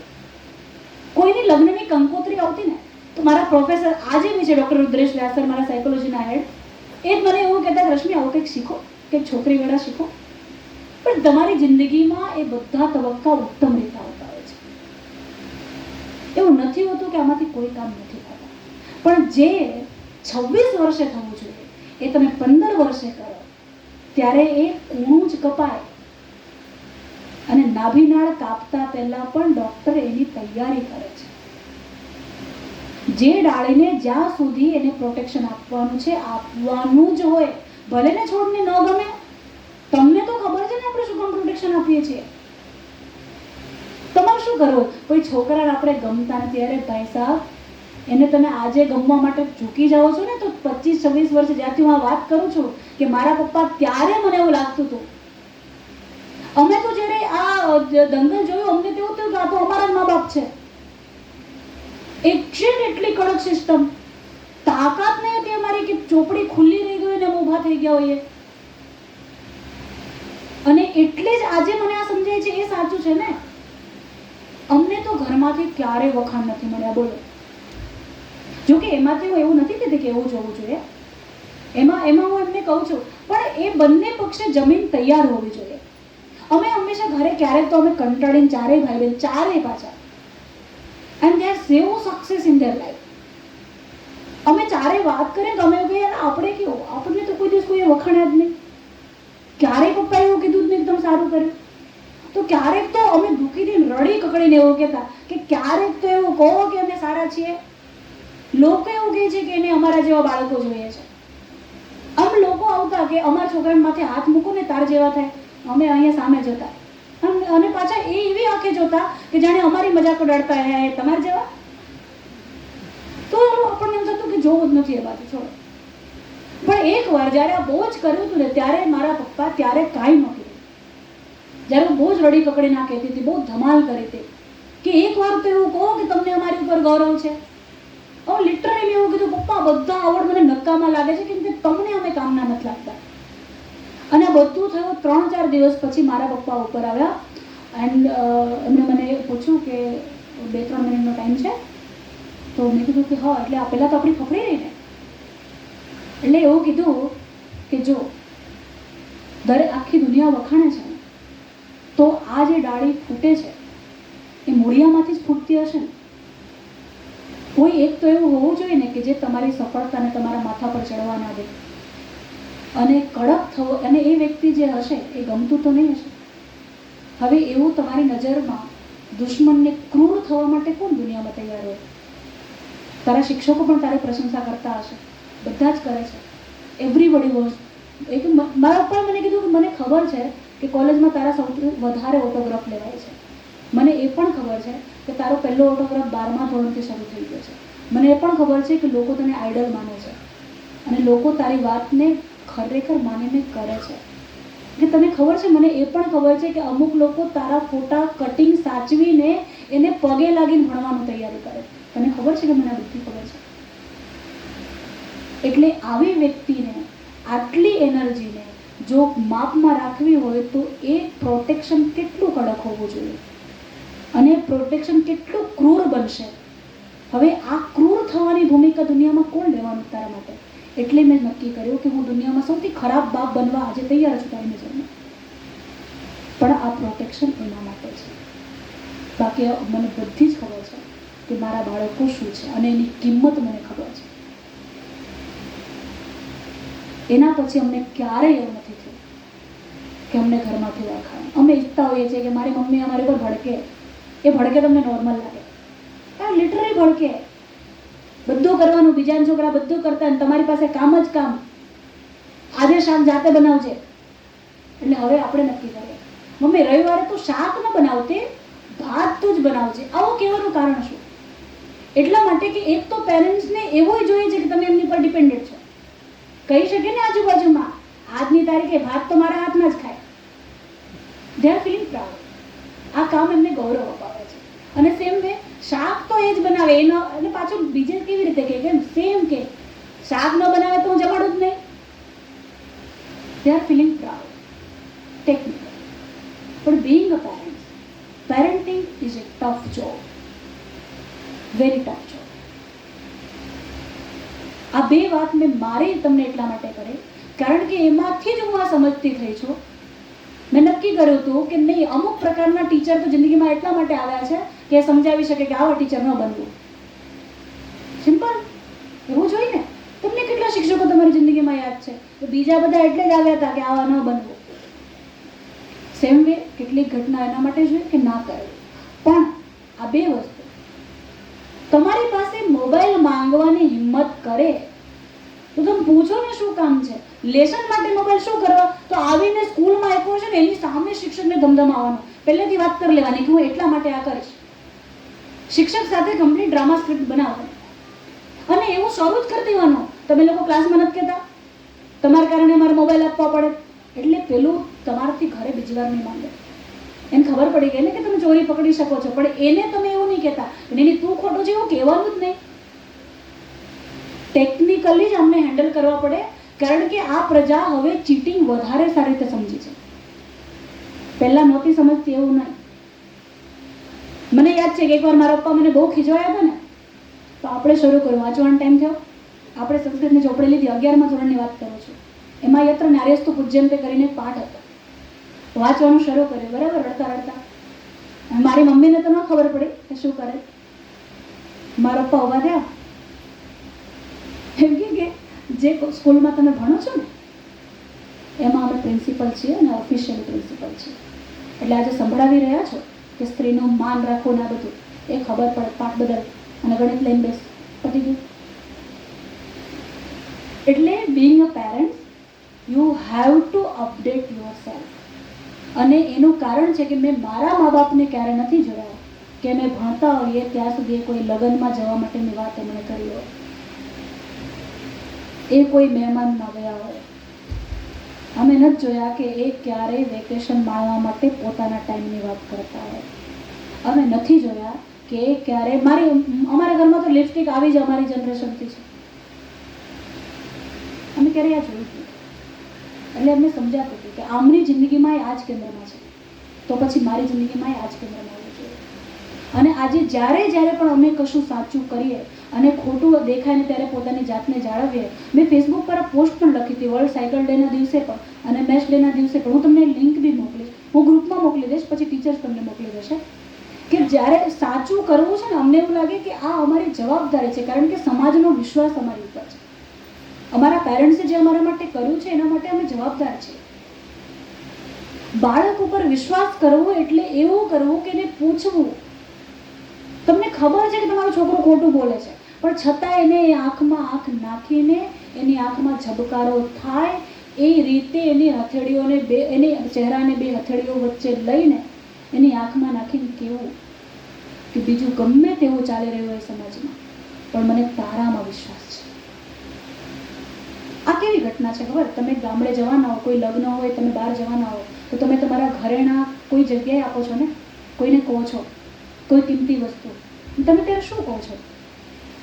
કે કોઈને અપાય એમ નથી, બીજા કોઈને અપાય એમ નથી, તમારી ઉપર તો અમને અમારા કરતાં વધારે વિશ્વાસ છે, અને તમને આપીને જઈએ ને તો અમે ત્યાં નિરાંતે ફરી શકીશું, અને તમારી પાસે તો 2 દિવસ વધારે રહીને તોય અમને કોઈ ચિંતા નથી. હવે તમે ફરવા આરામથી જાઓ છો ને પેલી વ્યક્તિની ઊંઘ ઉડે છે. કેમ? તમે એનામાં વિશ્વાસ સંપાદિત કર્યો છે. પોતાના બાળકમાં વિશ્વાસ તો એ હદે મૂકો. ધ્યાન રાખો, પૂરેપૂરી કાળજીપૂર્વકની ધ્યાન રાખો. સીસીટીવી કેમેરા ન બનો, એ તો મશીન છે. ધ્યાન રાખો, પણ એને પૂછો કે હું તારામાં વિશ્વાસ કરી શકું? હું 5 વર્ષ સાથે આ કરું છું, અને પેલું મને એવું કે મને ખાતરી હોય કે હું નાવા જઈશ એટલી વાર એ વિડીયો માંગે છે, એને આપું છું. મને ખબર હોય હતી પહેલાં, હવે નથી કરતો અઠવાડિયાથી, કારણ કે આ જ એક્સરસાઇઝ કરી, વિડીયો બદલાઈ જાય. એને ખબર પડી જાય આંખ મળે એટલે કે મને ખબર પડી ગઈ છે કે વિડીયો બદલાઈ ગયો હતો. બીજા દિવસે માંગીએ ને તો એમ કહે કે જરૂર જ નથી, આપણે વિડીયો મોબાઈલ નથી કરવો. એક કામ કર, તું રડી લે, 15 મિનિટ મને થશે, તું રડી લે. તો એ જાતે એવું કે મને મારામાં વિશ્વાસ કર, મારામાં વિશ્વાસ કર, હવે હું એવું નહીં કરું. મમ્મા એક વાર તો વિશ્વાસ કરું, તારા પેટમાં રહ્યો છું. બોલો, એટલે આ નવું બ્લેકમેલ. કારણ કે મેં એને એકાદ વાર એવું કીધું હશે કે મને એમ થાય છે કે જે મારા પેટમાં રહ્યો હોય, જેને મેં 9 મહિના સુધી મેં શ્લોક સંભળાવ્યા હોય, એ છોકરો આવો હોય, તને શું લાગે છે ધારે કે આ દીકરો આવો હોય? એટલે ના ના, આવો તો ન હોય, હવે હું બધું સારું કરી દઈશ. અને પછી એને પૂછતી થઈ ગઈ કે હું વિશ્વાસ કરી શકું કે આ વિડીયો નહીં બદલાશે? અને પછી સાચું કે આજે મેં વિશ્વાસઘાત નથી કર્યો. ભાષા તો લોકો આજુબાજુ સાંભળીને શીખે ને, પણ વિશ્વાસ પહેલા તો કરો. અને મોબાઈલ જરૂરિયાત જ નથી. કઈ ગાડી બગડે તો શું થાય? મેં એમને પણ આ કીધું. મેં એમની સાથે બહુ સ્વસ્થ રીતે ચર્ચા કરી. તમે નહીં માનો, અકળાઈ જાય. એ મારી પર બી અકળાઈ જાય, કેમ કે એમને એવું થવા માંડે ને કોઈ જવાબ નથી. ન આવડતું હોય ત્યારે લોકો એક્ઝામ પર જ અકળાય ને, ટીચર્સ પર અકળાય, પેપર જ એવા કાઢે, કાંઈ કરાયું ન હોય. તમને શું લાગે સાચે નહીં કરાવતા, સ્કૂલ બદલી દે? અરે એકવાર જાણો ખરા, તમારા કરતાં વધારે જવાબદારી છે એની તો સિલેબસ પૂરી કરવાની. એને પૂરી ખબર છે, કેમ કે એના સિલેબસ ઉપર બીજા 50 જણની નજર છે. અરે 2 ક્લાસ હોય તો 100 જણની. એ ડરે છે તમારાથી ઓલરેડી. હું મારા કાઉન્સેલિંગના પીરિયડ છોડું છું, કેમ કે ઘણીવાર એમનું સિલેબસ ના લાગતું છે કે આ પ્રાયોરિટી છે. વાલીમાંથી 4 જણથી હું નહીં સમજે કે બીજું બધું કેમ નથી આવડ્યું. 2 સવાલ જે પાઠ નહોતા ચાલે એની જ રામાયણ કરશે. 2 માર્ક્સ ઓછા આવે ને તો ચાલે. જો કે હું છોકરાઓને તો એવું કહું છું કે એ ના ચાલે. મારા માટે એવું રાખું છું કે ન જ ચાલે. ફી પૂરી ભરતા હો, શું કામ 100% ના આવે ભાઈ સાહેબ? જે એક્ઝામ તમે આપો છો એ જ ગોધરાનો છોકરો આપે છે, એ જ કચ્છના છોકરા ભણે છે, અને એ છોકરા તો ભેંસ ચરાવતા ભરે છે, સ્કૂલે જ નથી જતા. સરકાર માટે તો એ જવાબદારી છે. એટલે સિલેબસ તો એટલું સહેલું છે. પછી નાટક ન કરો કે 90% જ આવે, 100 આવે. તમારે લાવવા છે એટલા લાવે, પણ લાચારી ન રાખો કે લાવવા તો પણ આવે. એવી લાચારી જ ના હોય. એની પાસે ભણવા સિવાય કોઈ કામ નથી, અને તમે એને મોબાઈલ આપીને એક નવું ડિસ્ટ્રેક્શન આપ્યું છે. એડિક્શન થાય છે. થોડી વાર આમ જોઈ લે, આપણને બી થતું હોય. હેડ્સ ઓફ કે તમે અત્યાર સુધી તમે મોબાઈલ નથી કાઢ્યો, તો થોડી વાર છે ને વોટ્સઅપ કાંઈ ન હોય, કોઈ પીએમનો કોલ ના આવવાનો હોય, પણ તોય એટલે મોબાઈલ તો આપવાની. ગાડી બગડે તો શું થાય? મેં એમને પણ કીધું કે શું થાય? આજુબાજુ કોઈ પણ દુકાનમાં જ્યાં તમારી ગાડી બગડી છે, લોકોને દેખાઈ રહ્યું છે, તમે એને એવું કહેશો કે આ નંબર પર મારા પપ્પા સાથે વાત કરીને ખાલી એટલું જાણ કરો, તમને મદદ નહીં કરે કોઈ? કરશે જ ને. અને ગાડી રોજ બગડે, પ્લાનિંગ છે ગાડી બગાડવાનું, એટલે શિડ્યુલમાં છે. પાછું શું કે હા તો એકવાર તો છે ને 3 દિવસ લગલગાટ બગડી જાય, 12મા વાળા છોકરા દલીલ કરે. તો એમ કહું સાચી વાત છે બેટા, પણ એ 3 દિવસ બગડી પછી તે શું કરે? ચોથા દિવસે રિક્ષામાં આવે, હા તો રિક્ષામાં જવું પડે તો સોલ્યુશન થઈ ગયું. શેના માટે આપવાનું? જેમની જરૂર એમને પોતાની આપ કમાણીએ સમજાવવી જોઈએ. એ તમે બાપ કમાણીએ આપો તો આપ કમાણી સુધી પહોંચે જ નહીં. કપડાં તમે જ નક્કી કરશો એ જ એક રહેશે. અને મહેરબાની કરીને તમારા ખિસ્સામાં વજન ન પડે અને એમના ઉપર વજન પડે એવા જ કપડાં રાખવા. એટલા માટે કે એ કિંમતી છે, એટલા માટે નહીં કે તમને એની પર શંકા છે, એટલા માટે નહીં કે લોકો ખરાબ છે, એટલા માટે કે તમારા માટે એ કિંમતી છે. અને પુરુષ તો એવો જ હોવો જોઈએ કે જેની હાજરીમાં મારે પોતાના કપડાનું ધ્યાન રાખવા પર નજર ન જાય. અને સ્ત્રી એવી જ હોવી જોઈએ કે જેની સામે બેસીને એક પણ પુરુષની ચંચળતા જાગે નહીં. કારણ કે તમે જ્યારે પબ્લિક પ્લેટફોર્મ પર આવો છો, તમારી સામે 5000 10,000ની ઓડિયન્સ છે, અને હું ઈચ્છું છું કે મારી સામે લાખ ઓડિયન્સ હોય. તો you have to maintain, you have two respect. પણ પેરેન્ટ્સ તરીકે એક તો ટીચર્સની સાથે થોડી મદદમાં આવી જઈએ આપણે, કારણ કે તમારે જે પૈસા છે એ વસૂલ જ ત્યારે થશે. બીજ છે, કુંડું સરસ છે, માટી સરસ છે, પણ એને સૂર્યપ્રકાશ મળે, એને થોડા દિવસે પાણી મળે, એનું તો ધ્યાન રાખવું પડે છે ને. અને તમે તો લાચાર ન જ બનો. ઘણીવાર તો પેરેન્ટ્સ એવું કે અમે જ આનથી થાકી ગયા છીએ. હવે બોલો, હવે શું કરવાનું? તમે થાકી ગયા છો એનાથી ને બીજી ઘણી બધી વસ્તુઓ, આવા લગ્ન સમારંભોથી, એમાં હાજરી આપવાનો, થમ ઇમ્પ્રેશન કરવાથી, લોકોના સીમંતમાં જઈને એવું બધું કાઢશો ઘરમાંથી તો જ આની પ્રેસ્ટિજિયસ વસ્તુની જગ્યા બનશે ને. બીજું શું કાઢી શકાય એમ છે? તમારા ઘરના વડીલો તો કાઢી શકાય એમ નથી, તમારી પોતાની જરૂરિયાતો કાઢી શકાય એમ નથી. કાઢી શકાય એવું આ બધું જ છે. તો એને ઇજ્જતથી જવા દો. કશું જ નહીં. તમને શું થાય? અચ્છા તમે ન જાઓ તો શું થાય? તમારી પાસે જવાબ છે, શું થાય છે? તમારી પાસે જવાબ ઢોકાય છે, અમારામાં કોઈ ન આવે. એ જ ને સાહેબ, કોનામાં લાવવા? તમારા લગ્ન તો પતી ગયા ને.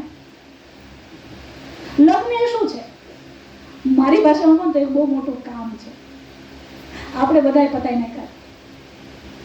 અને આ કહું છું ત્યારે પણ જો જેના ઘરમાં લગ્ન હોય એની મમ્મીને, જેને દીકરીના લગ્ન એ મમ્મીને મળે, તમે શું સાંભળો ત્યારે? એટલે કોઈ પ્લાનિંગ સાથે નથી હોતું, શું નીકળે છે દિલથી, બહુ મોટું કામ છે, આ કામ સારી રીતે થાય ને તો ગંગા નાયા. એટલે આ એક કામ છે, રિલેક્સ, આ કામ પતી ગયું. અને જે ભણી રહ્યા છે 18 વર્ષે, જેનું ઠેકાણું નથી, એના લગ્નમાં લોકો આવે, એના માટે એના લગ્ન સુધીની આખી જર્ની તમે બતાવી દીધી. કરવા દો ને, એના લગ્ન છે. હવે જેના માટે મોબાઈલ તમે ડરીને આપી દીધો, કેમ કે કાંઈ કરી ન બેસે તો તમને શું લાગે, તમે પરાણીના લગ્ન કોઈની સાથે કરાવશો?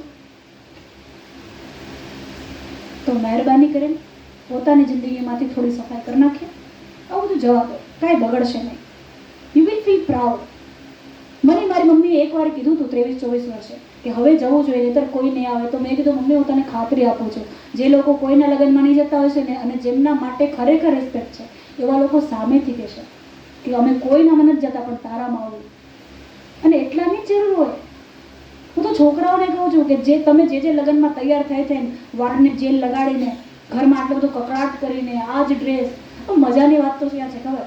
તમને જ ખબર હોય. તમે એમ કહો આ સાડી તો હમણાં જ પહેરી હતી, હમણાં આ ન પહેરાય, તમારા સિવાય કોઈને ખબર નથી. એટલે જે નથી જોતું એના માટે આટલો બધો સ્ટ્રેસ. પેલું તો તમને ખરેખર જુએ છે, એની પાસે મા બાપ બીજું કોઈ નથી. તમારે જેના લગ્નમાં જવું છે એના માટે તમે એને બીજું નાખશે, એના માટે શું આટલી બધી ઉપાધિ? એટલે આવી સફાઈ થઈ જાય ને તો આની ઉપર આપણું ધ્યાન રહેશે. અને સમજપૂર્વકની સફાઈ, કે મેં નક્કી કર્યું છે કે મારે આની ઉપર જ ધ્યાન રાખવું છે, આની ઉપર નથી રાખવું એમ, આમાં નથી જવું એમ, આનામાં રહેવું છે. એટલે તમને ગિલ્ટ નહીં થશે, તમને સ્ટ્રેસ નહીં પડશે, તમને કોઈ દુઃખ નહીં થશે. તમે ખરેખર જોવા પર જશો કે કઈ રીતે કરીએ. અને એમાં જ્યાં પણ તમને લાગે, આપણે હવે નેક્સ્ટ કરીએ ને ત્યારે 2-2.5 કલાકનું સેશન કરીએ, અને ટાઈમ પર શરૂ ટાઈમ પર જ પૂરું કરશું. પણ જે 4 મુદ્દા, એમાંથી મારા 2 જ ટોપિક થયા છે, કારણ કે પતાવી દેવું એ કોઈ સૂર નથી. We need to understand. જેને તમે 40 વર્ષોમાં તમારા મગજ પર જે બોજ પડ્યો હોય એને સાફ કરવા માટે 40 મિનિટ તો થાય ને. અને એકચ્યુઅલી રાઈટ, મને પણ આવી મદદ જરૂર પડતી હોય, તમને પણ પડતી હોય, તો આઈ હોપ કે તમારો ટાઈમ વેસ્ટ નથી રહ્યો, તમારો ટાઈમ વર્થ રહ્યો છે, and you are not getting any kind of stress. તમે ટેન્શનમાં નથી આવ્યા, તમે રિલેક્સ થયા હશો. અને નેક્સ્ટ ટાઈમ હવે બહુ જલ્દી આપણે મળવાનું કશું કરીએ, પણ એની વચ્ચે આટલું તો બંધ કરી દઈએ, એક મોબાઈલ, એક આ, અને હોમવર્ક તો કરાવો જ. બી અ સ્ટ્રિક્ટ પેરેન્ટ લિટલ બિટ.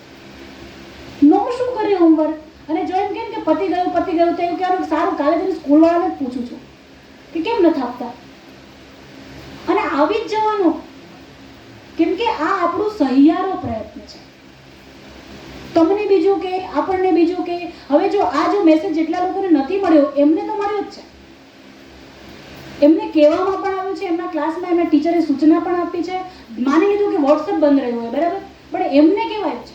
તમે ઘરે જઈને એમની પર ગુસ્સો થાય એના માટે આ વાત નથી, પણ આપણે સમજી લઈએ કે આપણે સહિયારો પ્રયત્ન કરીશું, અને એમને સપોર્ટની જરૂર છે, આપણને છે, મને છે, અને આપણને બધાને છે, પણ વી કેન મેનેજ.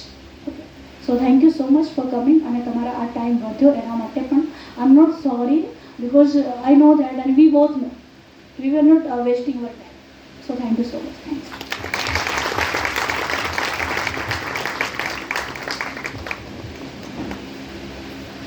બદલાતા પ્રવાહ સાથે તાલમેલ સાથે સાચા અર્થમાં માતા પિતા બન્યા, અને એ માટે